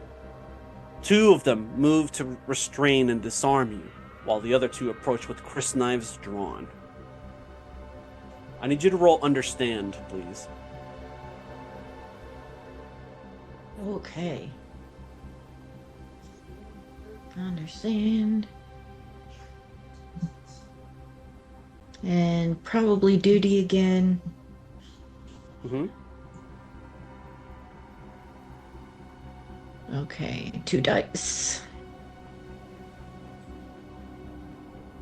Using focus. I don't think desert navigation counts, does it? No, not for this. Damn. Oh, 2 From successes. culture. Okay, that's good enough. You know by their skill and their approach, they're not trying to kill you or take your water. This is a test in the form of an ambush or trial by combat. Surrender is not acceptable, but taking their water will impact any negotiation going forward. Meaning, you do not gain, if you use your crysknife, you cannot gain the quality bonus from it. In other words, when you roll, you don't add +1 from your crysknife as you normally would. Okay. All right. And now we're in combat. Oh boy. The difficulty for battle is 5. You want to spend momentum on this so you can get extra dice. You currently have 3 momentum. If you spend 1, you'll get a 3rd die.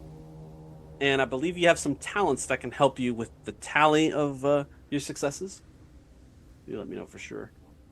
Let's see. Okay, so subtle step. When I attempt to move test to sneak or otherwise pass unseen, blah blah. Or when you attempt to move an asset subtly during a conflict, the first extra d20 you purchase for the test is free. So that's if I'm trying to be subtle. Crysknife Master. But that's only if I use my crysknife. You still can. You just can't draw blood or take their water. So the benefit to that is I may automatically generate 1 free point of momentum whenever I succeed. Trey had to respond to their benevolence too. Oh, yeah. Oh, another one. Okay. So 4 benevolence is the thing. Okay. And then, of course, Prana Bindu conditioning, You could which is reroll whenever one. I. Mhm. Yeah. Yeah, go ahead. Um, Let me know how many dice you want to purchase. oh boy. So I need 5 successes, you say? Correct. I would need to purchase probably 2 dice at this first roll. Okay. Is everyone okay with that? So I think if I'm counting right, I don't know how Eric wants us to spend benevolences, but we have 4 in the bank. Use them as extra sort of momentum. So yeah, you can spend those and get the like an extra 2 dice, we'll say, and spare the rest of the momentum as it is. I'm fine with that. Okay. Yeah.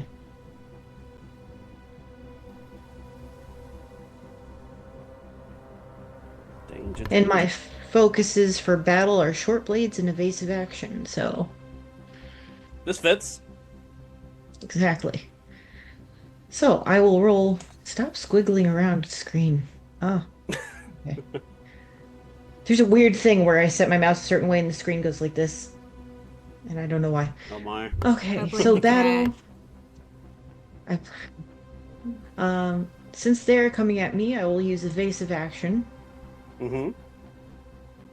Appropriate. and duty. So I will have 4 dice this first go around. Please don't die. I think focus, yes. Look at that. Oh, fuck yeah.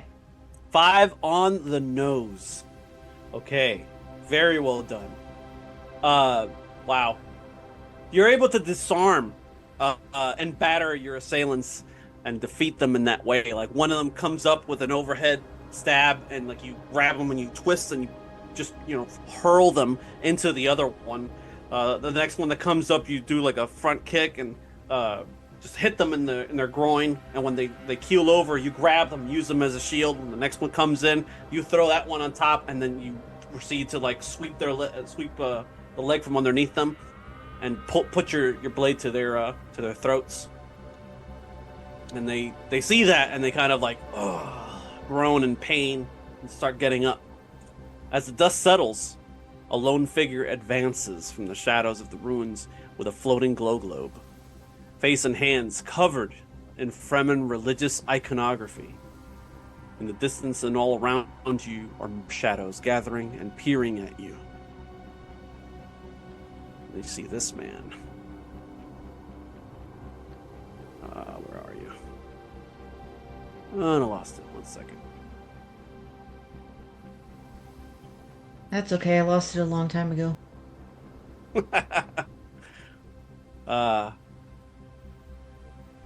Here we go. I'm gonna drop his token into the Discord.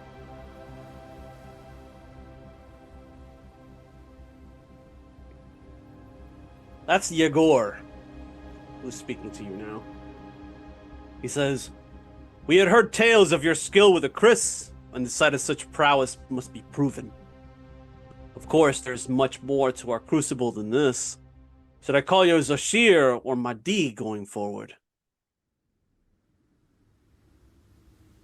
What feels right to the faithful? Good answer. Mahdi it is. I am Yegor. You will be provided some opportunities to prove to us that you are the Lisan al-Gaib. Should you fail more than you succeed, you may die, as others who have come before you. Come, let us walk among our shared history, he says. He moves back into the shadowy depths of this ruin and gestures to a relief carved upon a massive slab of damaged stone. Segments of the work show 8 planets in profile, with worn inscriptions in an ancient language reminiscent of Galak. He says, "This used temple. Look here on this wall. Our ancestors fled persecution and genocide before they finally arriving here. They achieve this because they remain true to their ways. Tell me, what are you doing to change?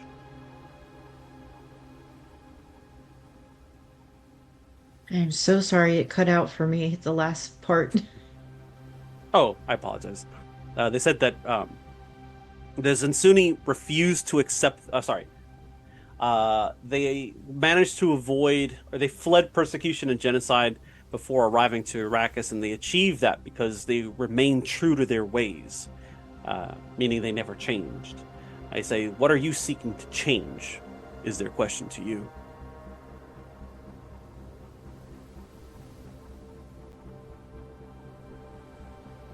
What do I seek to change? I don't know that Remember, I seek to they are change. testing you, so some of their questions may be trick questions in themselves. I don't know that I seek to change anything. So much as gain what we once had. Freedom. You are wise not to seek to change us and our ways. The Zansuni refused to accept the evils that were being perpetuated around them. Because of this, they were hunted and enslaved. And despite this, they maintained their traditions and integrity. We, as a people, have had to flee our home many times over. Which homeland was completely destroyed by our oppressors?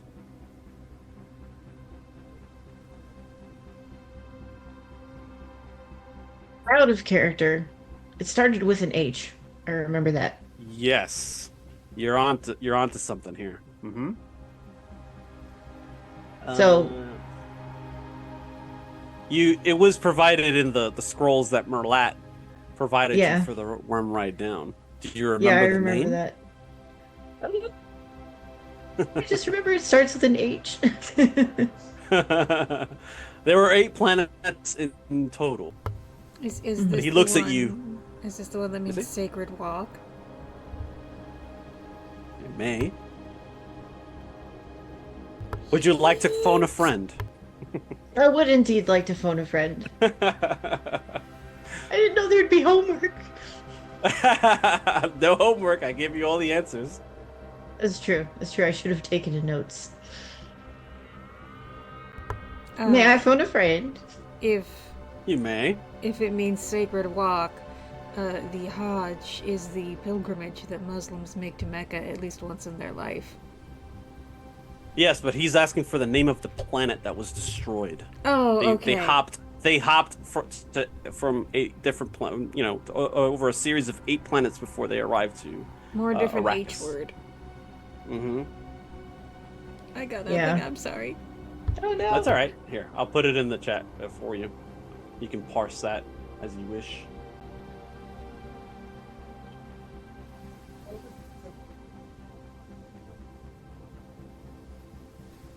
Ah, Harmonthep. Okay. And he's like, nods. Good answer, No. but that being Fremen would have known that before coming here. He's like, I we would- as a... Sorry, go ahead. Oh, sorry. I just would like Zoshir to gesture to the planet, kind of almost lamentingly. Mm. Yeah. He understands. He's like, we as a people have had to flee many times over. Of all the adopted homes along our journey, though, there was one that strengthened our souls for this place.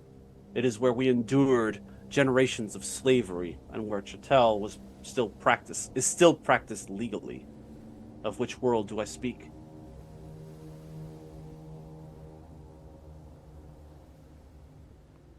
Salusa Secundus. He nods. You're well read. He's like, It is said, however, that the Harkonnen blood flows through you. If this is true, why should we trust a Harkonnen with our lives? What makes you any different from our oppressors? And now here is where you need to convince them. Roll understand or communicate. Difficulty 3, please.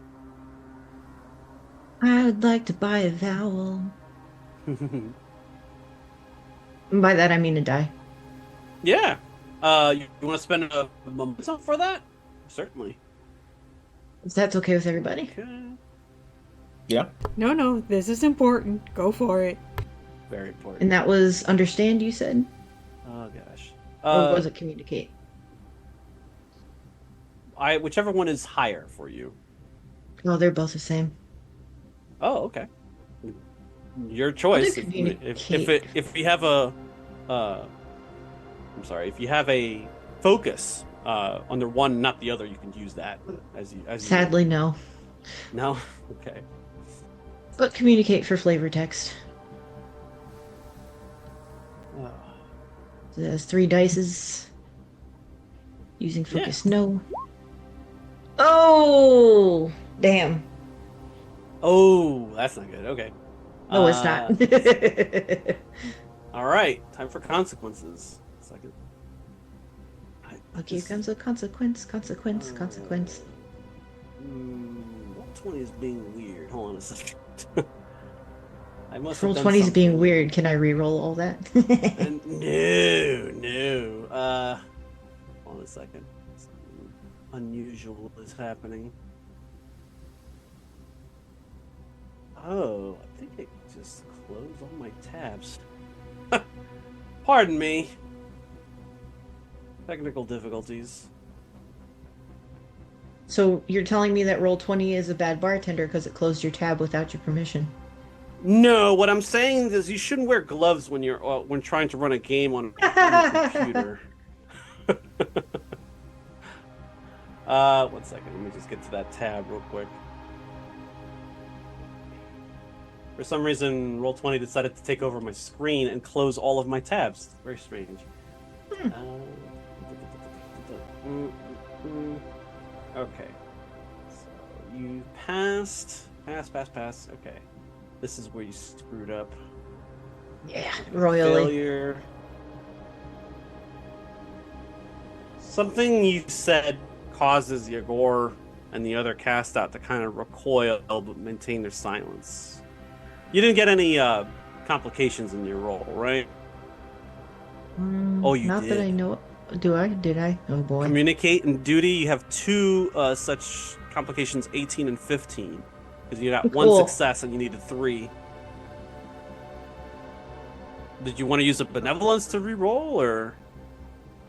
Yes, please. That Roll would be it. great. All right, fire away.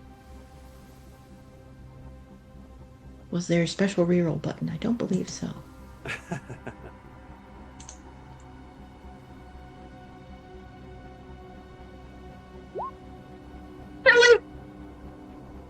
It gets worse. Oh, good. Okay. Oh. Let's see. So you failed one of these tests, but you succeeded in the others. That's good, because if you had failed more than you had succeeded, bad things would have happened. Okay. He's like, I suppose it takes a Harkonnen to remove a Harkonnen. My only request is that it be done with a crysknife.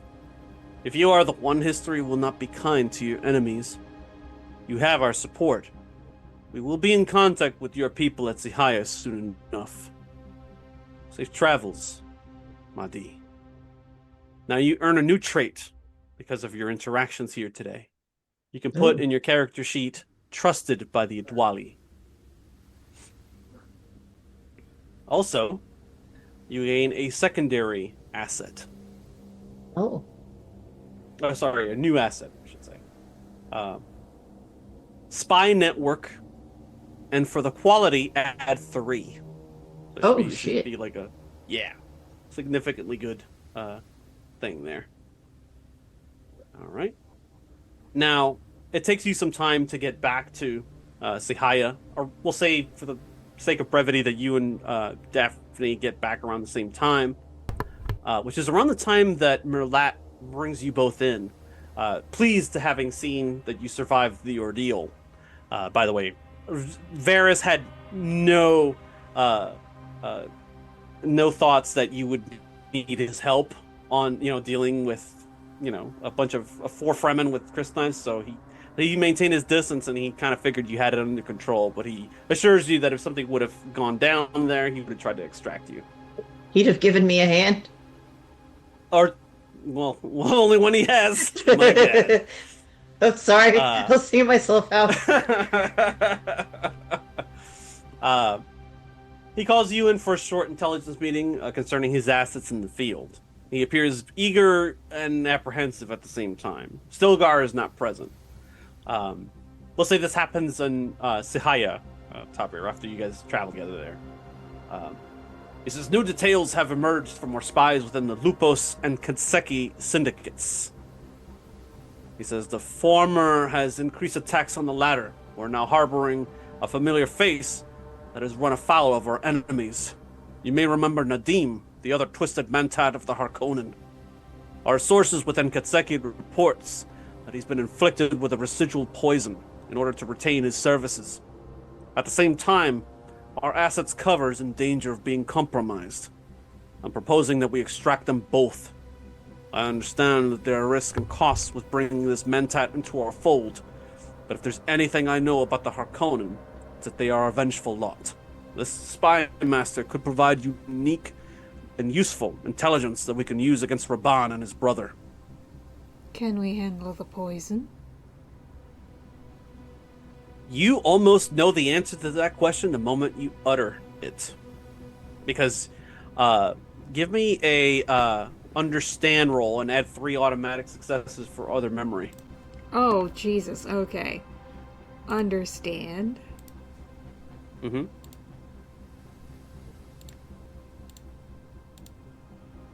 Shoot, I'm way behind on the freaking backgrounds. Sorry. Ugh. That would be 4 successes. 4! Wow, okay. You ask the question and you feel the whispers of other memory in your mind. And you keep hearing the words Ishia and Ikaz spoken in unison. And you recall that Kyra's other house that you can potentially inherit has an enclave on Ikaz that contains a pre-Butlerian Jihad repository of antidotes and medicine for all manner of diseases. So depending on the type of residual poison used, you may hold this Harkonnen mentat's life in your hands. Well, that's a useful bargaining chip.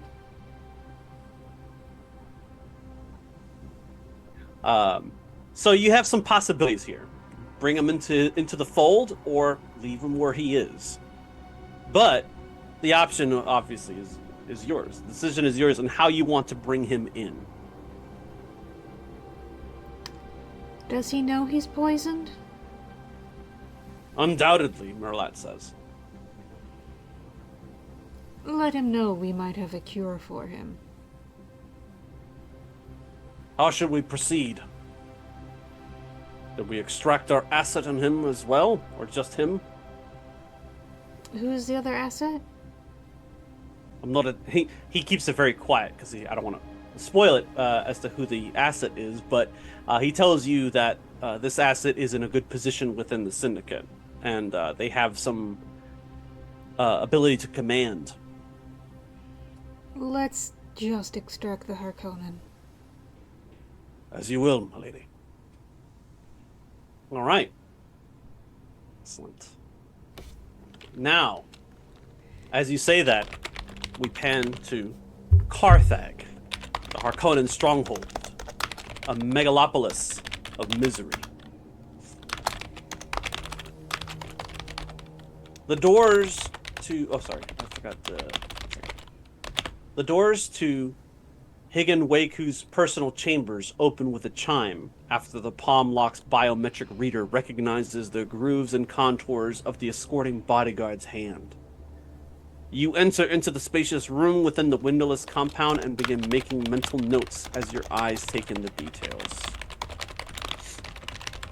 Let's see here. Change the music real quick. What's this guy's name? Nadim. Oh no, I assume it was Nadim. Whose room is he being brought to?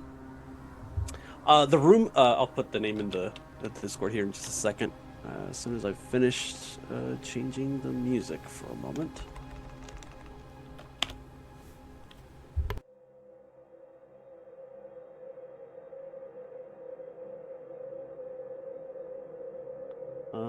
This is the information you're going to need going forward. I'm going to put all the names, criminal organizations that are going to be referenced in this scene in the Discord for you, Rachel, for the purposes of notes. Nadim. Mentats utilize information and analysis and projection, usually in that order. For you, the information currently is that Jigen Weiku of the Ketseki criminal syndicate was assassinated by way of a hunter-seeker weeks ago when retiring to his chambers in the late evening. During that assault, Jigen detected a presence in his closet and fired his Mala pistol, injuring an assailant before succumbing to his wounds. The attacker fled down a laundry shaft and escaped the premises unnoticed. The suspect, a servant named Salah, who was present on the day of the murder, was found dead in their home. Cause of death was strangulation. No other injuries were found on their person, and no weapons were found at the location. Internal Security believes Salah was working with a Lupos operative as part of a plan to remove Ketseki leadership. To date, Lupos has not claimed responsibility for the deed. Second piece of information. Hizun Weiku, adolescent and spice-addicted underboss of the syndicate, has tasked you to re-examine the evidence behind his uncle's murder and report your findings directly to him. A mute and brutish man named Tiek has been assigned to shadow you throughout the proceedings. Third and final piece of information. The removal of one of the organization's leaders has increased the previous violence between Ketseki and their rival Lupos in what has been a bloody syndicate war. As you look around, Tiek watches from the corner, never blinking, while Roy leaps off your arm and begins making his rounds, sniffing this way and that, with his tongue sticking comically out of his mouth. How would you like to proceed with your analysis? Well, at least I have one colleague who knows what he's doing.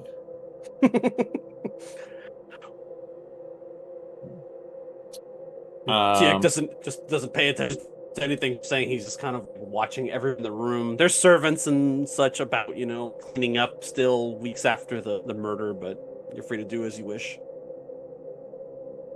Well, let's go to the laundry shaft. Okay. Streak of blood all the way down. All right. But then it stops. The blood stops? Yeah. It goes down into like this servant laundry room.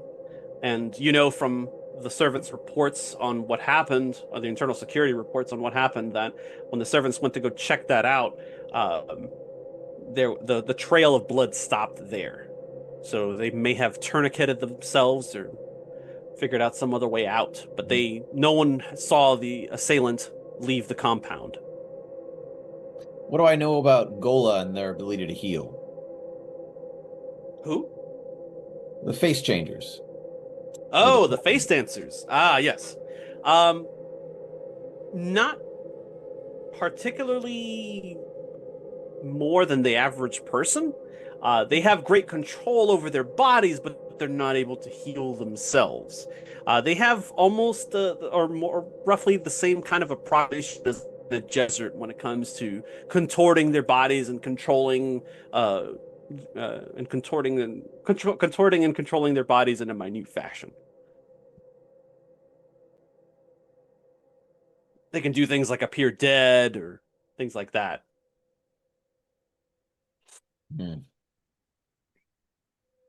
All right. And was any testing that I know of done on the blood itself to determine if it's the blood of this murdered man?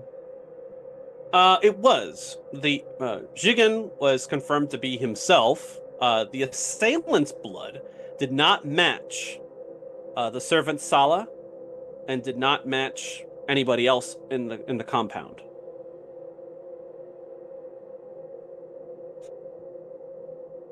And Sala was strangled to death. Correct.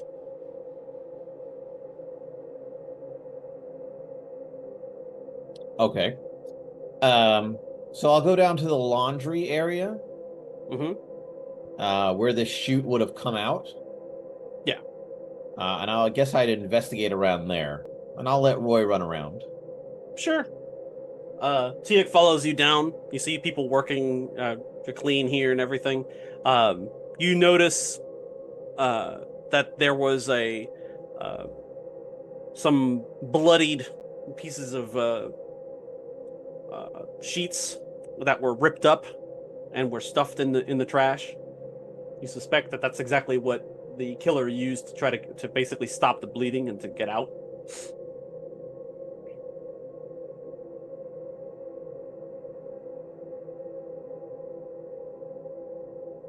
And would they have many routes to escape from here? Many. There are many ways to escape the compound. None of the calm eyes saw anything unusual for that evening. So whoever they are, they definitely knew what they were doing. They were professionals, and this doesn't look like the work of like an amateur, servant or somebody who works here. All right. And the murdered man, you said his name was what again? Jigen. Jigen. And Jigen, his death basically allowed the current dipshit to be in charge? Not necessarily. There are 3 people in charge of the Kitseki syndicate that you work for. One is Hiromi, which was Shigen's sister, and the other is Hizun, the person who tasks you to this investigation, who is a child of adolescence age, maybe about 10 or 12, but he's addicted to melange. He has blue than blue eyes, but he's not Fremen. He's a very unusual child. Yeah, no, I remember. If we have another quest that's harder, we're just He's gonna dangerous. put a pillow over this guy's head. Very well. Then I guess the next step is to take a look at this strangled man's body. Okay.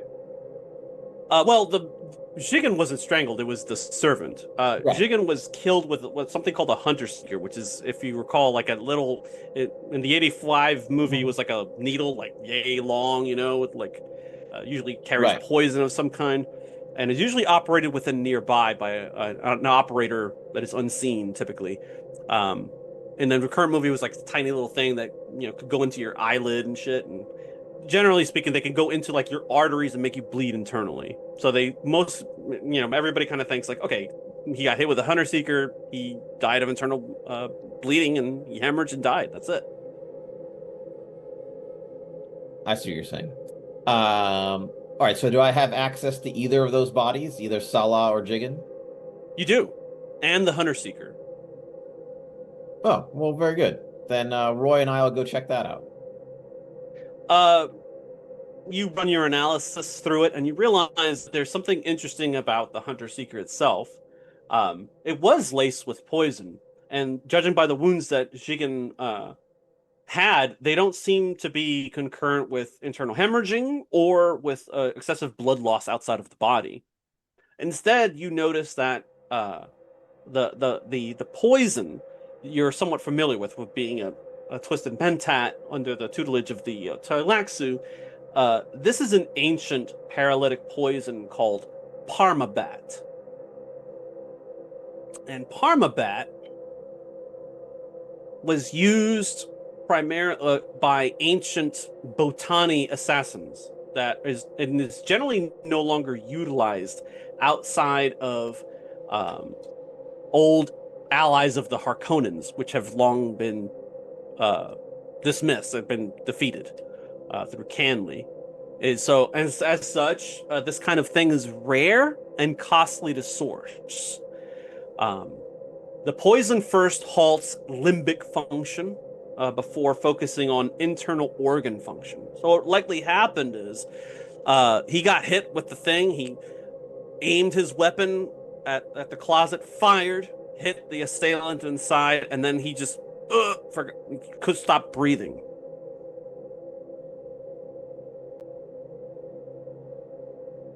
All right.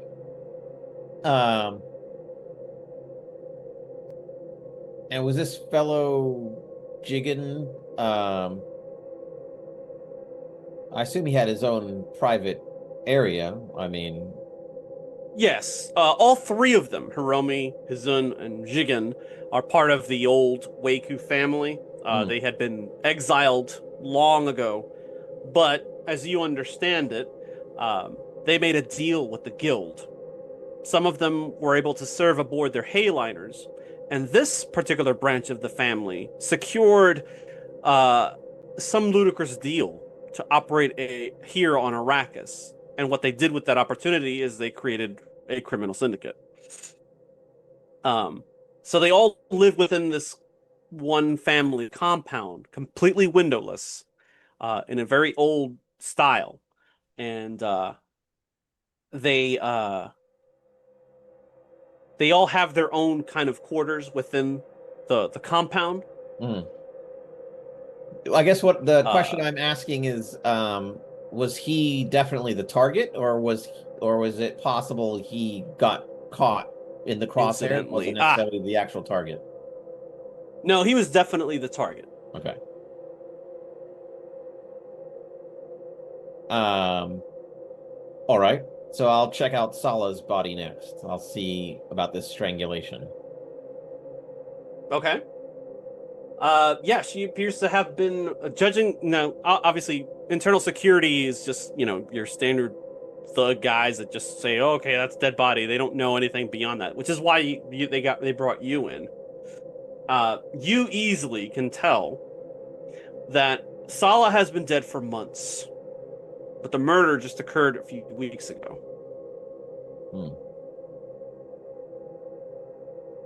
Sala was there, or rather, was working the day of the murder, which is why internal security came here. She was the one servant that was kind of unaccounted for. Right. When they saw her body, they were just like, oh, okay, whatever. All right. So her handlers took care of her, and that was it. I'm not always going to say it's face changers, but it's face changers. It's a good bet. Yeah. You see, the whole time this guy Tiek is shadowing you, and he's just kind of like, waiting around.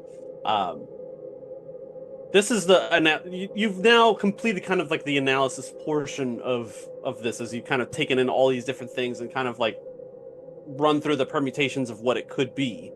And maybe it is the Lupo Syndicate that is responsible for eliminating the leadership. They've neither confirmed nor denied the claim, which of course benefits them, increases their profile on the street and their mystique and all that. But it is very possible that this is some kind of a inside power struggle that you're now caught in the midst of, on top of everything else. Well, in my understanding, has this other syndicate ever used face dancers before? No. As a matter of fact, to your knowledge, they don't utilize them. No. Like many in the Imperium, they think of the Tleilaxu as, reprehensible and,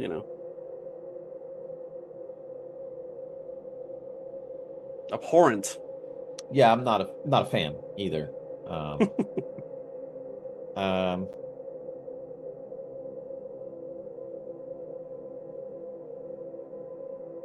Very well.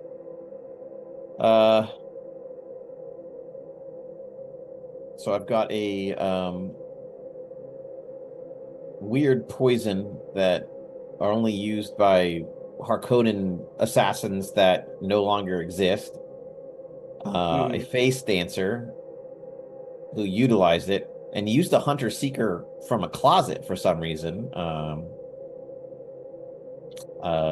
Was this Jigen person particularly dangerous? No. He was an older man. Yeah, I Not mean, if I'm gonna use a particularly hunter dangerous. seeker on a guy, it's you know a guy you could stab or shoot. I don't know. It seems a bit of a overkill. I mean, I'm not quite sure what the reason would be to use the hunter seeker, especially at such Right. close proximity. Yeah, it's possible that somebody's trying to lay blame here. Let's see. Okay. Um. So where was Sala's body found? In his quarters? In her like hovel in that In her hovel? Okay. yeah. Which I assume is far from here. Yeah, it's kind of like the servant quarter in Carthage. So they moved in on the house. They found her, and it was 1, 2, 3, very easy for them to find her. She wasn't hiding, which is odd because if you figure if she had done the deed, then she would have absconded elsewhere. You would imagine. Well, she's been dead for months, so I mean, clearly it wasn't her. Right. Um.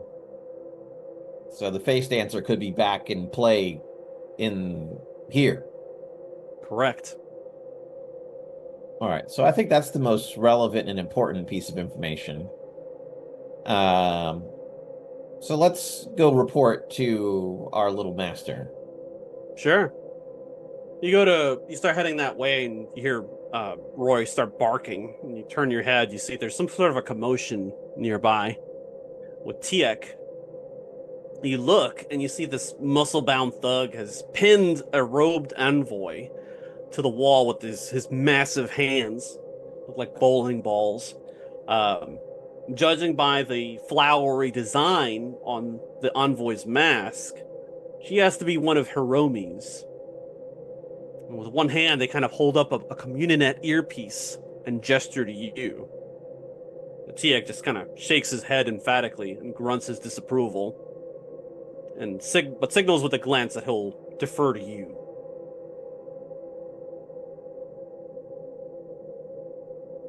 All right, let's hear it.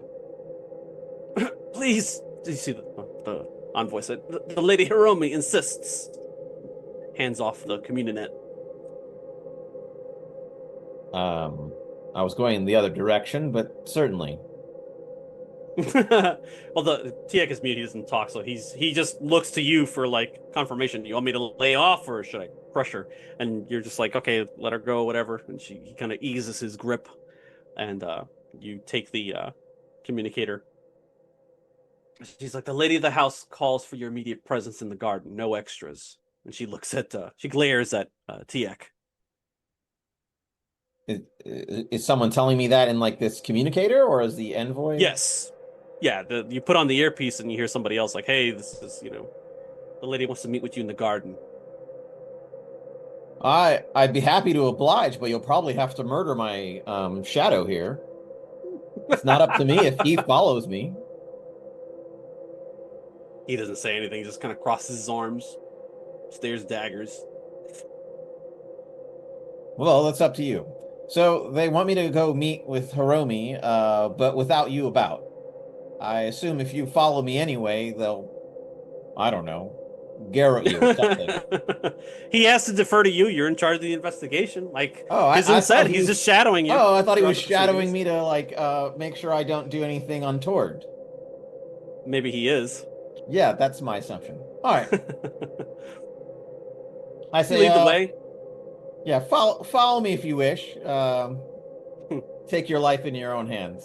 Not my concern. I head towards the garden. Okay. The gardens are located in the center of the complex. Features like this domed plasticrete skylight. Hoses and devices attached to timers animate every few minutes to create a light mist of moisture for an assortment of flowers and plants that no doubt are incredibly costly to import and maintain. Without turning to regard you, she already knows you're here and continues her pruning. Tiek seems to be delayed behind the closed double doors that lead inside. Mentat, I need your mind. First, Hizun inflicted you with a residual poison, no doubt to control you. Then he summoned you to investigate Shigen's murder and forbade you to speak to anyone about it but him. To ensure this, he assigned that Neanderthal, regardless of how successful you are with your findings. I believe my son means to kill us both. Is my logic sound so far? I found some flaws, but go on. Well, then perhaps we can help one another. She motions for you to join her on a small bench nearby to kind of speak in more of an intimate thing. Okay, I put Roy down and let him run around the sprinklers and the rest. Yeah, he's loving this here. What is your initial gauging of the situation and Hiromi in particular? As you're kind of, I suspect that Nadim is kind of like very closely watching. This is the first time you've had to interact with this person. You've never interacted with Jigen, and you've only had to interact a handful of times with Hizun, her son. I'm imagining that you're paying attention or that you're trying to read body language or something like that. Correct me if I'm wrong. No, you're correct. Yes. Give me a discipline difficulty 3 roll. For this, you're going to open up your character sheet and choose the drive that is motivating this particular role. For you, I suspect it would be truth, since you're here on assignment to discover the truth of this heinous murder. Okay. Yes, I decide what is true. Right. Discipline roll. My focus is espionage, if that matters. It does, actually. Okay. So you do can add focus to that. And if you wish to spend, I believe we have about 2 momentum left in the pool. You can use one to roll a 3rd die if you wish. Yeah, I don't really know what this. It says how many dice input value. Yeah. So basically, you type in either you're rolling 2 dice or you're rolling 3 dice.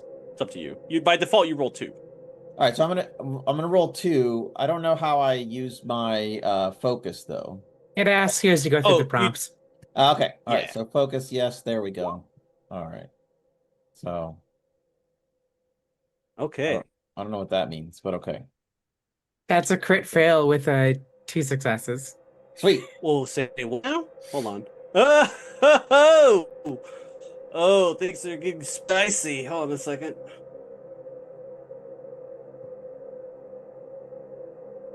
Oh yeah, I rolled a natural 20. You know, beautiful. But you got 2 successes. Okay, so that's interesting. That is, I mean, I don't know. That's a really good roll for me. So now, the complications can mean any number of things. Yeah. If you want to avoid complications with these rolls, you can give me 2 threat, and I promise I won't use them against you. Okay, that sounds like a good deal. Okay, I thought you might like that. Okay. These twisted mentats and racking up threat in this I love game. the rack up I know, threat. right? Give me all the threat. I love that threat. We're gonna pay for it. The most interesting things have happened because of like tremendous amounts of threat accrued from my character. So yes. Okay, so let's see. I think I got the jump out of an ornithopter. Ooh. So yeah, that was a real I killed a head general. You notice something interesting about Hiromi when she goes to take a seat. She flinches as she begins to take her seat on the bench, and you also notice that there's something going on beyond the double doors, and Tiek is listening into the conversation. Okay. How do you want to proceed? I'm happy to continue the conversation. I don't mind if Tiek listens in. I assume that anything we say is not private. Okay. She's like, I have she's like she's like, I understand that you're under the thumb of my son. I can facilitate your release from this place, and I can manage to get a cure in place, not a temporary antidote as they've been giving you this treatment, stringing you along. I can give you a real cure and grant you real freedom. Is that something that you're looking for? Kind of interesting that she's trying to give you this offer after her brother was just assassinated. This isn't lost on you, of course. The real question, I guess, is do you want to take her up on the offer? Yeah. I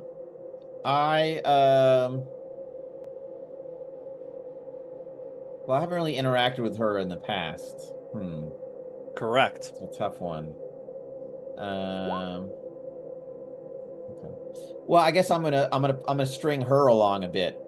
Sounds Okay. Sounds interesting. How would you have access to such an antidote? I'm not at liberty to disclose that information. If you want to try to like elicit this information in some way, you can try to make a communication roll.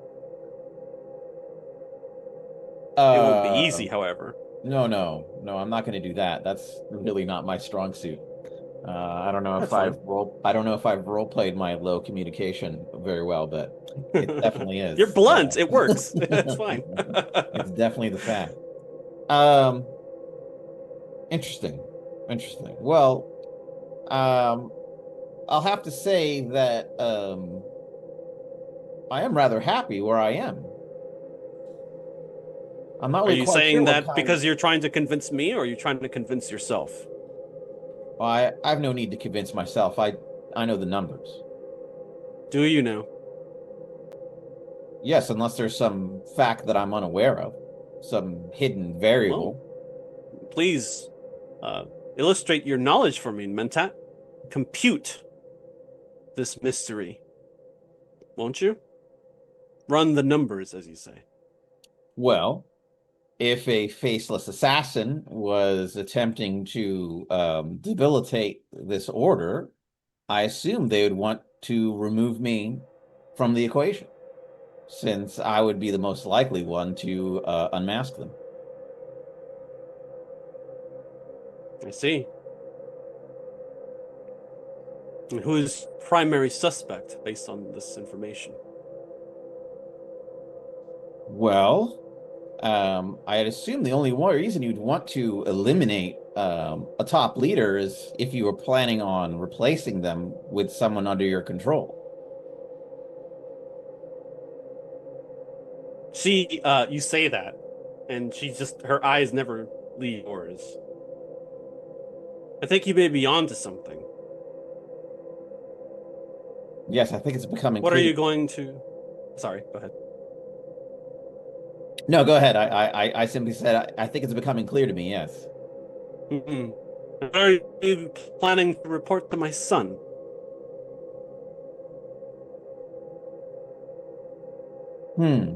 Well, I guess I have several options there. Perhaps you could give me some input. Was it a difficult birth?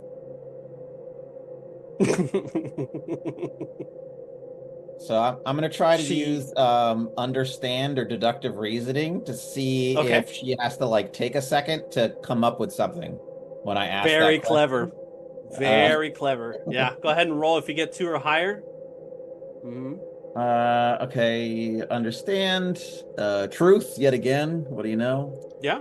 Always going for truth. And and it says how many dice I get to pick. You always roll 2 unless you spend momentum or give me threat to add a third or additional I'll give you some threat. Oh, cool! I love it. I like giving you threat. So yeah, whenever I attempt an understand test from Twisted Mentat, whenever I attempt an understand test, I generate 1 bonus momentum for each die you bought by adding threat. Outstanding. We're up to 18 threat, guys. Keep going. Okay. So I don't know what that means to generate a bonus. What the momentum. fuck? Does that mean I roll you started another at die? 15. Or yes, you roll 3 dice instead of 2. Yeah. All right, so I give you 3 dice but for Twisted Mentat, when I get this bonus momentum, can I spend it right now, or does it just go into the momentum pool? Oh, sorry, I missed the Twisted Mentat thing. This momentum may only be used to obtain information. Oh, so after you roll, you can spend that to get an additional detail that I have to be honest with you about when you ask the question. Okay. All right, and because of bold understand, I also get to re-roll a single d20 in my dice pool when I generate threat for you. That is correct. So I'm actually built to generate as much threat for the party as possible. I wonder what's gonna get re-rolled. Yeah, so Yeah. I guess I re-roll that 19. Absolutely. Just roll Uh, any d20. You want to get a 16 or less to get a all right. success. So how do I re-roll that 19? Just roll d20 here? On the far left, on the tool set there's one that's like a little 20-sided die. You click that, Okay. and you just click the d20 and Wow. it's still nice. Wow, you're cursed. I don't even know. I don't know why. Holy shit. I don't even. I roll so well when I don't need to. There is something else that you can do here, and you don't have to. But if you're using a drive that has a statement attributed to it, you can spend a point of determination to re-roll one or all of the dice. So you can re-roll again if you wish. Alternatively, I think we have some benevolences in the wings here. Correct me if I'm wrong, but I think we have about 3 or 4 benevolences you could spend. Spend one out of the remaining 2 to re-roll that 19 yet again, Okay, if you wish. last time. I'll spend the benevolence. Sure, Let's sure. see what happens here. Wow. Hey, there it is. 3 successes. Okay. You say, hey, with particularly difficult birth, and she just blinks and Telltale looks away, somewhat evasively. You caught her in something here. I activate my personal you can shield. spend that momentum point now to say, okay, ask your question and word it however you want. I have to answer truthfully. Oh, is she a face dancer? Absolutely. All right. Okay. So I activate my personal shield. Oh, you're going after her. Yeah, she looks away for a second. You activate the personal shield, and she hears the hums, and that she gets up and instinctively kind of winces a little bit when her hip, and you see a little tiny bit of blood seeping through her flowery dress. And that's around the time that the doors burst open, and you see Tiek rushes in like a bull, determined to tackle one of you. What do you? What do I do? You see, she's standing apart from you, like looking like she's in a stance, like she's getting to throw it down with. Oh boy. I'm gonna try to put her between me and Tiek and hopefully, cut her throat. That's my plan. Oh shit. Okay. Okay. I'm gonna say that you go first since you initiated this, followed by Tiek, followed by her. Do you get behind her? Do you try to grab her and put the knife to her neck? Or try to kill her with one? Yeah, I just try to step behind her while slashing at her throat, basically. Okay. All right. So go ahead and roll battle. I'm gonna roll to establish the difficulty you're going to need to exceed for this character. Second, I got this already. And because I have so much threat, let's see. Fair.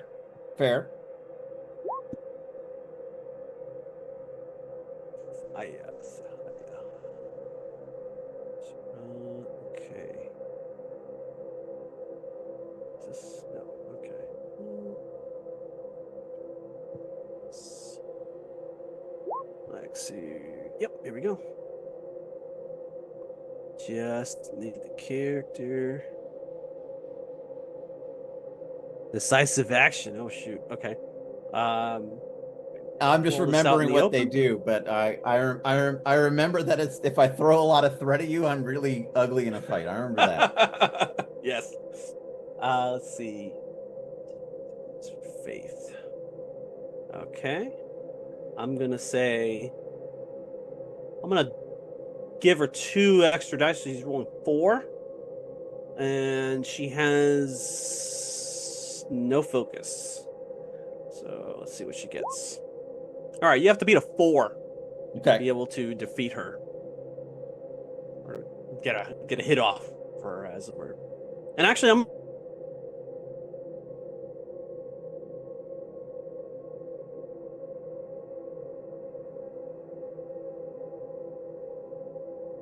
I think you cut out, or did I freeze?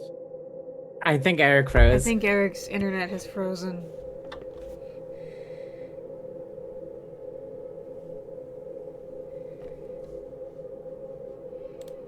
God, it's been Suspense. silenced. I didn't hit her that hard. Anticipation.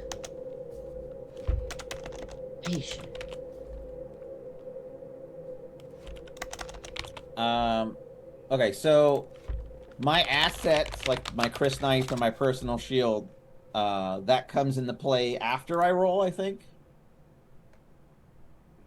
I'll double check here.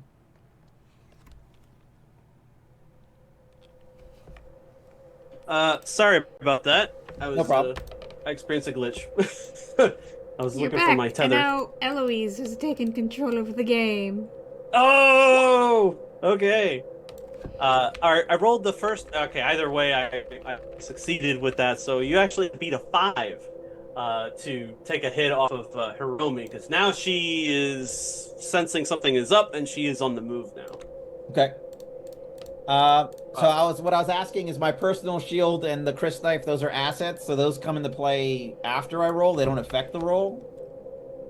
They do after you roll. So, like, if you're using the Chris knife to attack, after you tally up your successes, you add the quality of the asset to the roll. So in this case, it'll be +1. Okay. So yeah, you want to buy dice here probably, unless you get like extremely lucky and roll underneath your focus for battle. Okay. So am I still using truth? It's up to you. What's driving you to? Presumably I guess so. truth. Or justice, maybe? I don't know. decide what is true. I've decided this person's a face dancer and they gotta die. Sure. All right. Let's see here. I'm gonna. All right. So I've got decisive action. Doesn't matter right now, but I do need to generate threat to activate that. Does she have any enemy assets? She has a personal shield as well. Okay. And then slow blade is when I make an attack during a duel or a skirmish. I can buy one or more dice by spending momentum. You choose one of the enemy assets in the same zone as your attack, and I ignore that asset. So I'm gonna buy. So you basically, even if she has her shield activated, slow blade, you're just like, I don't care about your shield. Okay, so I'll use one of the momentum dice. Okay. Okay.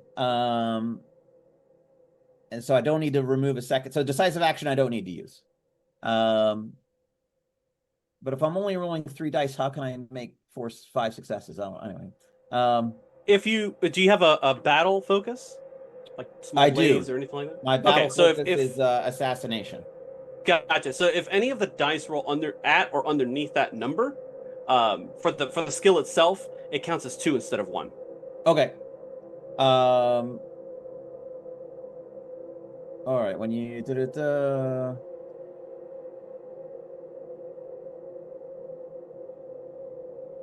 right. So it's the slow blade I'm using. Okay. All right. So I used the deck. So I'm rolling 3 dice. Is there any way for me to roll more than 3 dice, or is that it?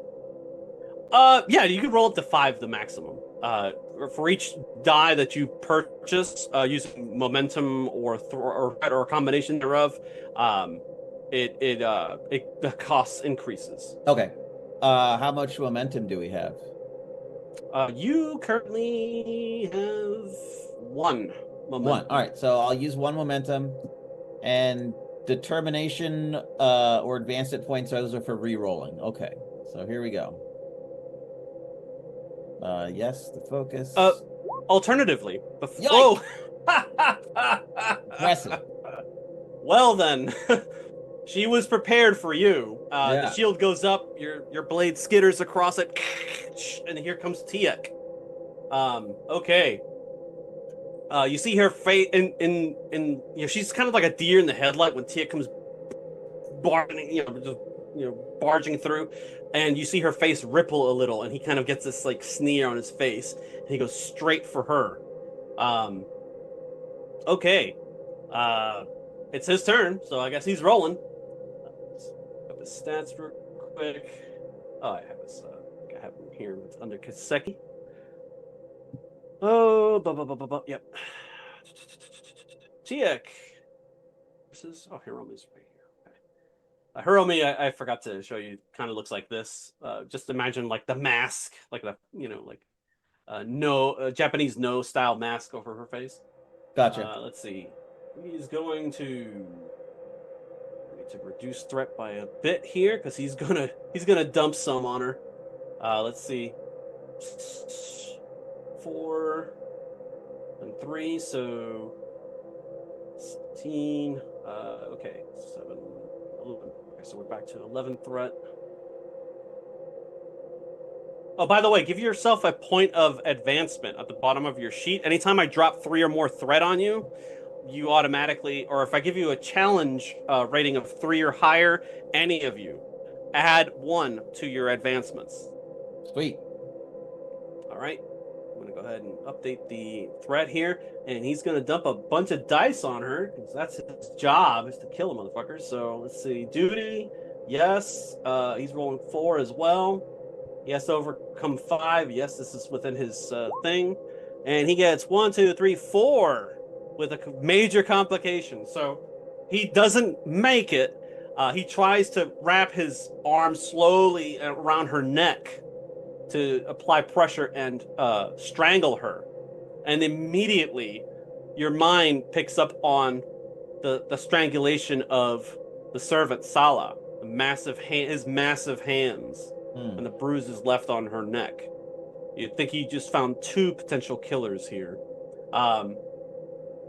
You see he tries to grab her. She pushes away and kicks him in the stomach and moves. And then it is her turn. She tries to leave. She has her shield on, but she calls for like her protectors to come to her. But when you see the doors open and expect to see a cadre of soldiers standing there, you see dead servants instead. That's what Tiek's been doing this whole time that you've been talking. He strangled a couple people and then he listened in on your conversation. Multitasking. This is concerning for more than one reason.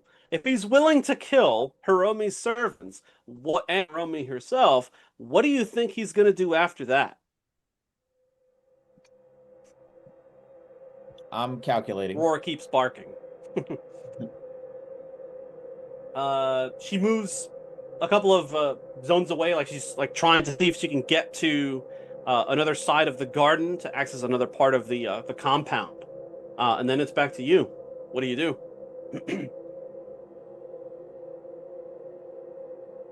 Well, Teak seems to have this pretty well handled, so I'll scoop up Roy. You're like, okay, whatever. I'm done here. Yeah. You pick up the dog. You still have the communinet in your ear from when the envoy gave it to you, and you could hear, instead of the servant's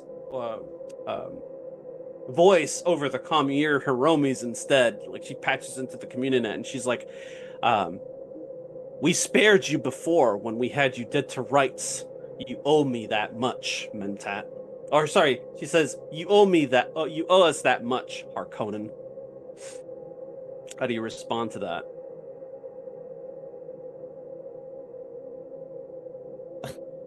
Save your own borrowed skin, face dancer. Do you recall what she's referencing? As a player, no. As a character, unfortunately, I have to, I guess, as a mentat. You don't have to like seriously consider it. You are a Harkonnen and a twisted mentat at that. But I mean, I have to remember it because of my mentat powers. Oh, but true, yes.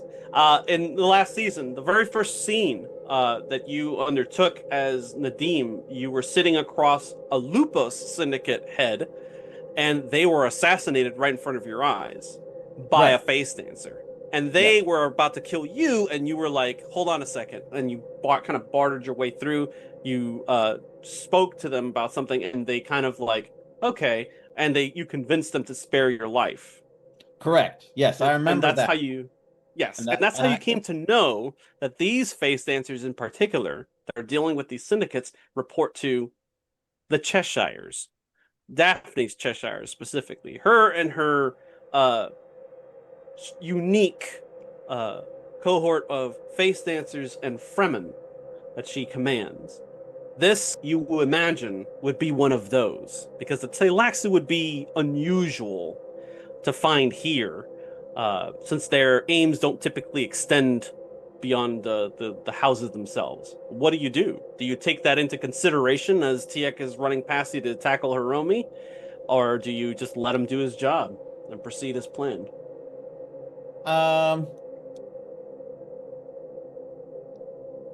Yeah, I tell her that she has to save her own stolen skin. Save your own damn skin. Yeah, but instead of skedaddling, I will shadow Tiek, I guess, and see if he gets his hands on her. He does. Okay. And he begins to strangle her at the back of the garden. And her face is starting to change colors, and soon it starts to flutter and change into different personalities as she's assumed before. And he's just kind of like, all right, so I'm gonna watch that. You know. Yeah. I'm sure it's very fascinating. And I'm going to kind of time my attack on Tiek till right before she almost dies. Brilliant. Okay, excellent. I'm not gonna make you roll. You have him dead to rights, and he's not even wearing a shield. So he starts strangling her, and she's starting to pass out. Her eyes roll into the back of her head, and that's when you strike. And in no time at all, a very surprised look on TX's face comes over his eyes, and he changes his targets, but it's already too late. He's lost too much blood, and he collapses at your feet. Yeah, I'll just open his throat while he's choking her, basically. Yeah. Yeah, he's super dead. And Hiromi is kind of like half passed out on the floor, and she's slowly but surely starting to aspirate and come back to consciousness. I'll let Roy. Do you kill her as well, or do you spare her? I'll let Roy awaken her. Looking at her face, it's like, wakes up, looks up to find you standing over her, and she expects, like, a part of, you notice that a part of her kind of dies, but inside, like, she realizes this is probably it. Like, you Harkonnens are known to be heartless. On Gideon, all the citizens are outfitted with a heart plug, where somebody can literally just unplug you and kill you on sight. That's a Atreides propaganda. I love that. But yeah, she looks up at you and she expects the worst. Do you surprise her, or do you put her out of her misery?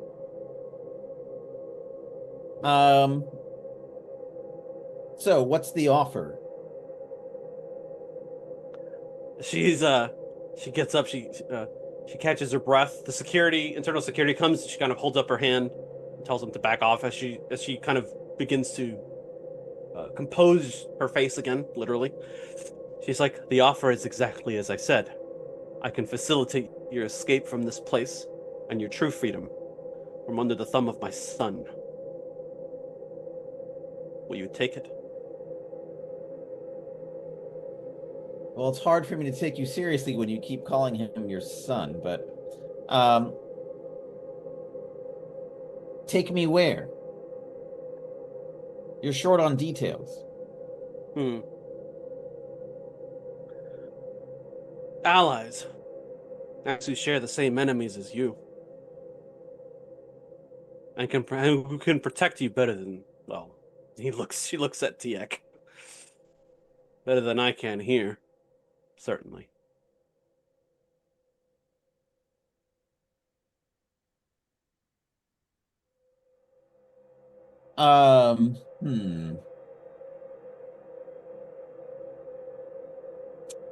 Okay.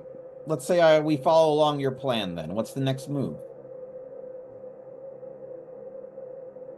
We get you out, and we provide intelligence to my handlers, and they'll take it from there. They can provide you with similar, and like I said, they can protect you better than we can. Like, they're going to be sending more, you understand? And she doesn't say my son, he says his son will be sending more of his kind after you. And she kind of points to a doorway leading out through the back of the complex, and she gives you like a Shiga wire spool. She presses it into your hand. I'll tell them how you escaped. And it's like, you'll find details on the Shiga wire. If you find a projector, it'll tell you where to go. Be discreet, and you'll live. You'll survive yet another day, Harkonnen.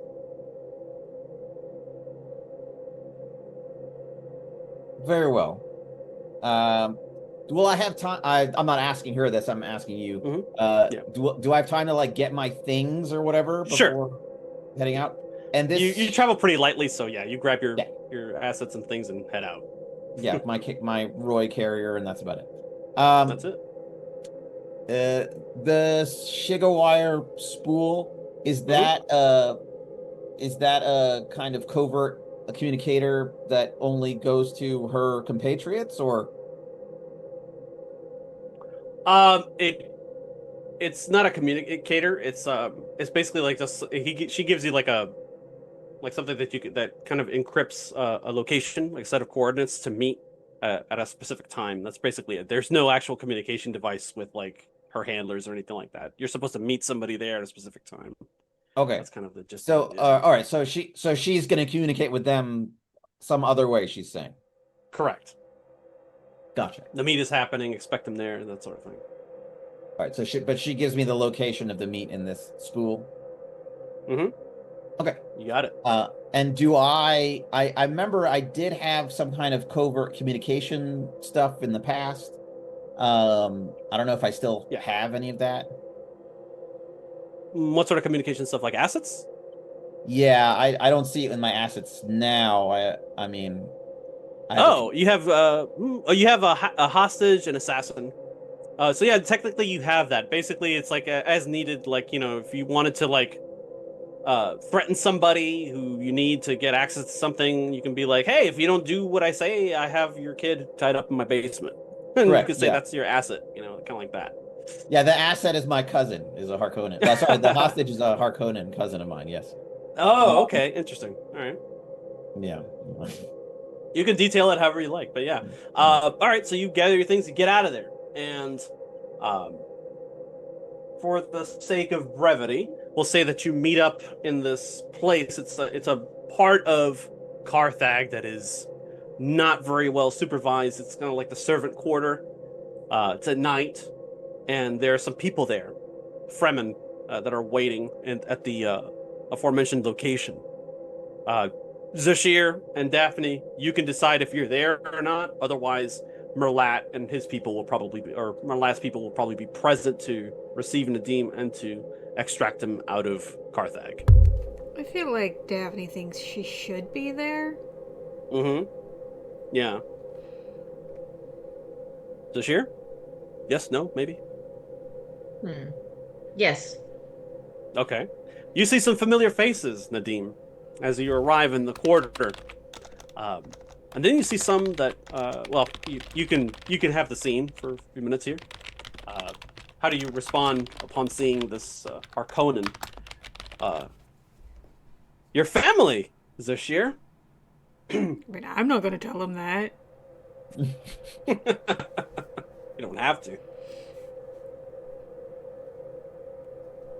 Just deadpan stare. Mm-hmm. The Fremen are not too keen on this Harkonnen and letting him live, but Merlat's orders are Merlat's orders. Daphne will lean over to Zoshir and whisper, "If he has to die, let me kill him. Anybody but you." Oh, what? Whoa! Sorry. Kin killing is wrong! So Zoshir can't do it. Hold on. I thought you were an empath at this point. Like, you were just radical empathy. I refuse to harm anybody.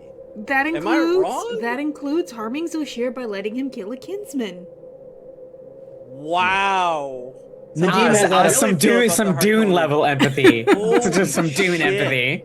To be fair, Nadim has that effect on people, so. Wow. Okay. understandable. I'm sorry. Proceed. That just took me aback for a moment. No. You love enough and you circle back around to Heartless Killer. Yeah. Jeez. Uh, Incredible. so anyway, as Nadim approaches, Daphne will greet him. We meet again. Indeed, a pleasure as always. I understand you have a problem. Well, it's a problem now. I might have a solution. That is my understanding.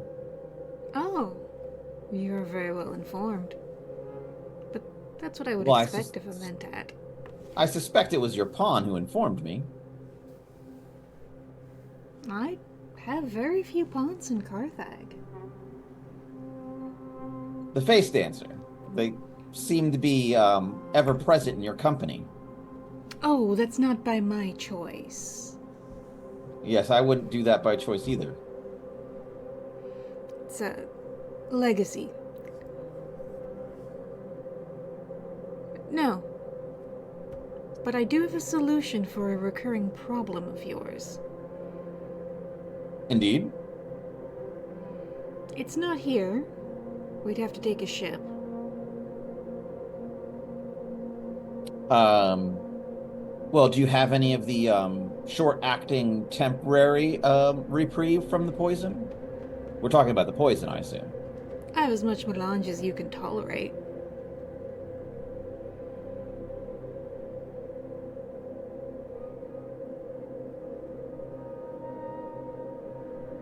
I'm sorry, I didn't hear you. I have as much melange as you can tolerate. That is pleasant to know. But perhaps I misunderstood. I am under a poison. I have to get the cure on a regular basis or I shall die. How much time do you have? He About a week. He lists off the exact number of hours. Is that enough time to get to Ikaz? Oh yeah. Alright.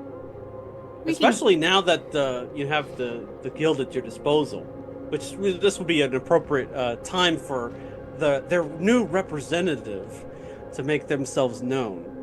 Which is around the time that you hear the dog Roy bark at something behind you, Nadim. You kind of look over your shoulder. It's supposed to be a private meeting, and you see some people standing there, waiting for you to finish before they introduce themselves. Alois, you could be in here, as well as Archibald, to round out I'd the love to team. be. Well, look at this. Your visions and your knowledge of Carthag brought you here. Eloise won't wait on any sort of decorum either. She'll just walk forward. Niece, it's so good to see you again. And it's so good to see you. What the family reunion. I guess. I just can see the love all around. I feel like I should know most of you, but for some reason we seem to be strangers. I'm Lady Eloise, formerly of House Cheshire, formerly of House Bachare. A pleasure. Former Judge of the Change. Current representative of the guild. Well, I'm Nadim Harkonnen, formerly of House Harkonnen. What a treat, a Harkonnen in our midst. Yes. Eloise leans in, and she has no, white sclera left. It's all, a newborn nebula blue with just tiny pupils as she leans in really close. It's like, I haven't seen your future yet. Perhaps I will soon. Well, I like to be surprised, personally, but do as you wish. I hate to break it to you, there are no surprises. The future is written and I've seen it. The future is Yes. a crutch. I've heard that before. It looks back on us too. I wouldn't doubt it. That's why the answers are held in the past.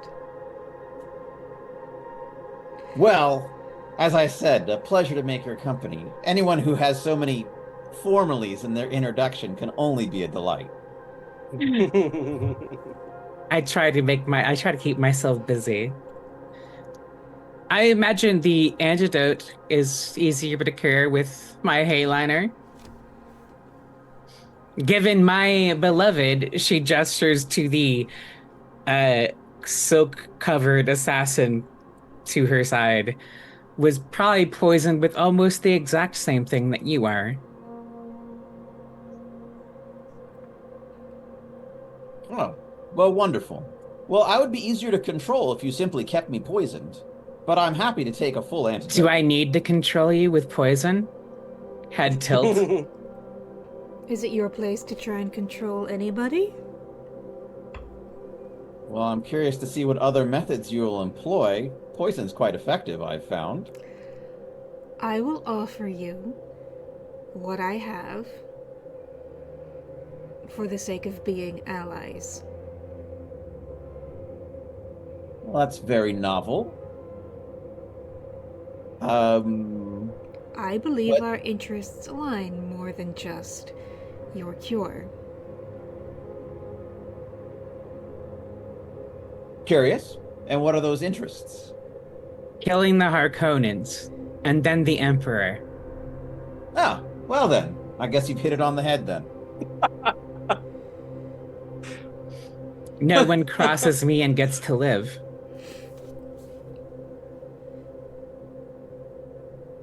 Well, if you kill the Emperor, that'll be a lesson I'll have learned very well. There's a better one in the wings waiting. Eloise looks I think so, too. directly at Daphne when she says that. He doesn't want it, That's why he should have it. but having it would make him suffer, and I don't want that. Life is suffering. Some of us like suffering. Well, then let's put you on the throne. Oh, I couldn't. You want... I certainly couldn't. No, please. You ask too much of me. He's turning If it you down as insist. well. Would you offer it to me as well, then? Do you want it? Wait, Yes. no. I thought. Wait, come on. I said yes at the end. There's not going to be a throne if we don't do something about an upcoming threat. I'm aware of what happened with... What's the thinking machine's name again? I forget. The Allfather. Yes. There's not going to be an Arrakis either. That'd be quite a shame. Well, what are you proposing, Uncle? Get rid of the squabbles here and come with me. Where the to? Hayliner. Apparently the Navigator knows something, and apparently... Do you want me to make him talk? I can walk in their chambers with no issue. Which navigator? By all means, if you want to destroy a bridge. Unless you can control the Hayliner. Amira speaks up, says, Edric. Navigators do tend to look alike. It's true. Oh, no, you'll never forget Edric. Oh, Edric lives in your brain like a festering pustule. I absolutely won't fake Edric. Are we talking about the same Edric who ruined my life? All our lives. This is the one who killed The my one who mother. sees the future wrong. The one who had her kill my mother, which, by the way, you're still not forgiven for. Amira I'm not the just one that did glares. that. That Edric now wants us to work together. Yes, for his faulty vision of the future, yes. But there is one definite thing that is constant, and that is we will be destroyed by the thinking machines. That is 100% a thing that will happen if something is not done. And this is what Edric has told you. No, this is No. what I've seen also, actually. I've seen The it. thing I've seen looking back comes from a nightmare future. I've also seen it with my own two eyes. I've killed a couple of them. So, we have to ally with Edric to prevent a greater calamity from happening. Until we can, well, sorry, I said we. Until you allow me into his pilot's chamber and I get to end his life with his last gaze being my face. That's We'll what I was use him saying. until then, yes. You Well, can have them, and once we're done with them, you can have them. You can do whatever the fuck you It want. wasn't a question, Uncle. well, that's between you and Edric, but keep that psychic goldfish away from me. That shouldn't be an issue. He only wants to talk when he likes to hear himself talk. Speaking of which, Amira says, Oh he no. awaits us. She says and points up to the Hayliner waiting in orbit and kind of motions to the communinet in your ear. He's requesting our presence. Apparently, Navigator Edric requests our presence currently, Fine. immediately. Let's go talk to Edric. So, Yeah. So, You without got further restrained ado, only. and if you'll just indulge me here for a moment, I'll Indeed. give you the ending of our first session's like denouement, as it were. They break the guild shuttle, takes you up, and you're brought into this unique chamber, the circular chamber where Edric kind of appears before you all. And he's like, hold on a second.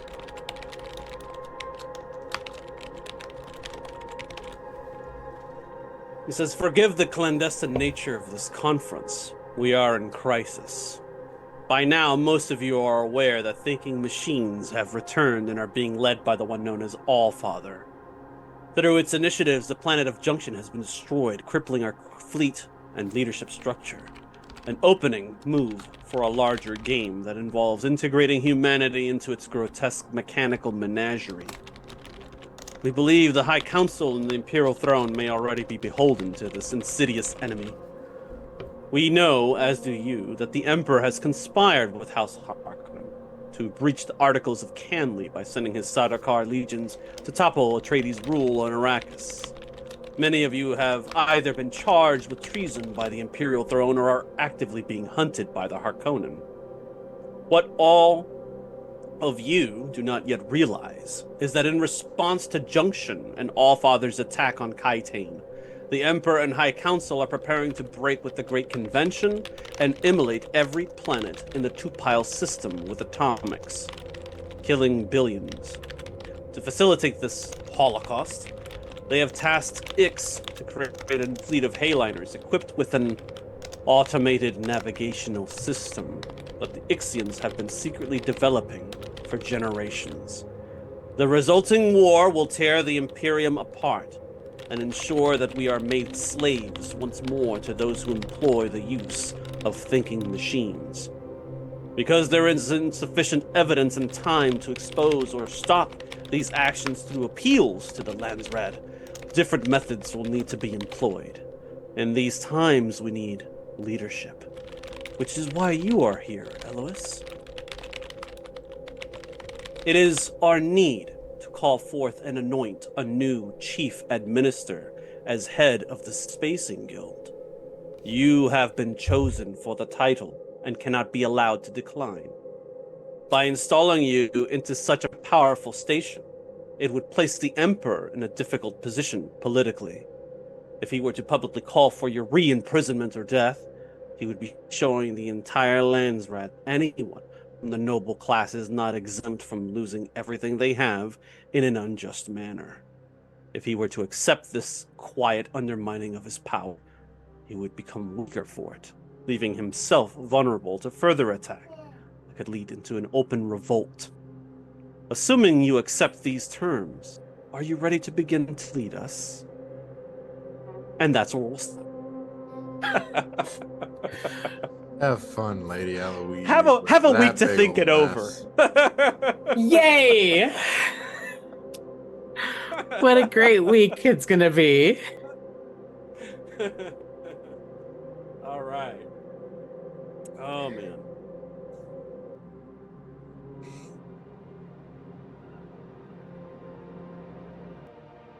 All right. So we'll continue our adventures into the Imperium next Thursday at 9 p.m. Eastern Standard Time. Let's go around the virtual table one last time just to reintroduce our wonderful cast here. Beginning with Rachel. Let them know who you are and where they can find you online. Hello, I've been playing Daphne this evening.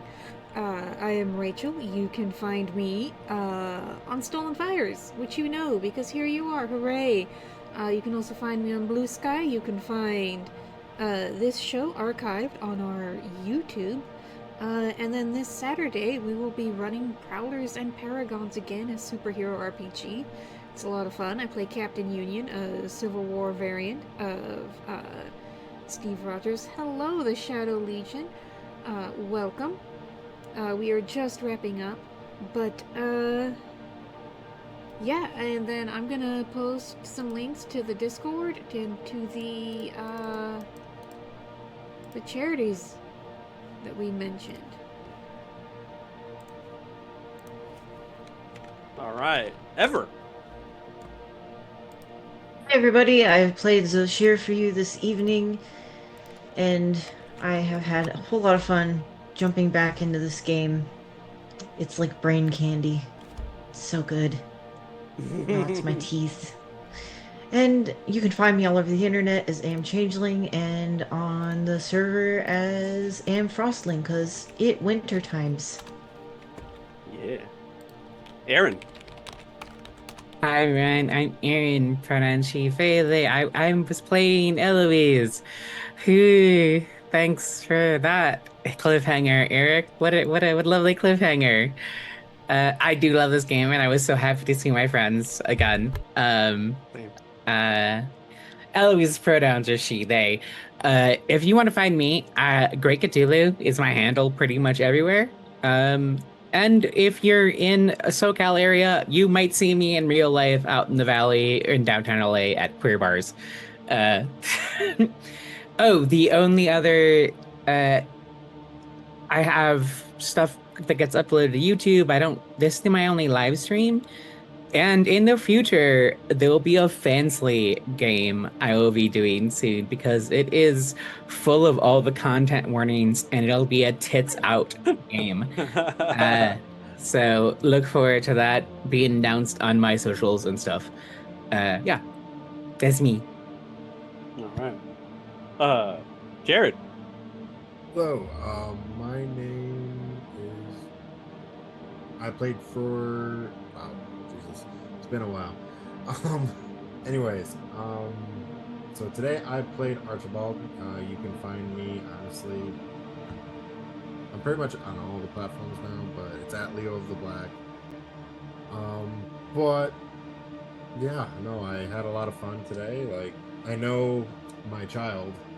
If you didn't notice, he was raving this whole time watching the video. Like, he's going like, it's kind of funny. Anyways, but yeah, no, I had a great time, and it's good to see everybody. Same. Last but not least, of course, Khaldun. Hi everybody, I'm Moon. Khaldun. I was playing Badim Harkonnen. Totally normal Mentat. Just a nerd. You can find me on Patreon at True Moon. You can find me on Twitter at KKhalil, and you can find me on Twitch actually at Moon_RPGs. I had a blast. I love Dune, and can't wait to play some more. Excellent. Thank you all for playing as always, and thank you all for our viewers and fans in. Again, head on over to uscpr.org and share the link on social media to help spread the word in efforts to get others involved. Donate what you can to the activists and organizations who are committed to freedom, justice, and equality for the Palestinian people and who work to end U.S. complicity in their oppression. Again, that's uscpr.org for the U.S. Campaign for Palestinian Rights. And as always, bless the Maker and his water. Bless the coming and going of him. May his passage cleanse the world, and may he keep the world for his people. Good night, everyone.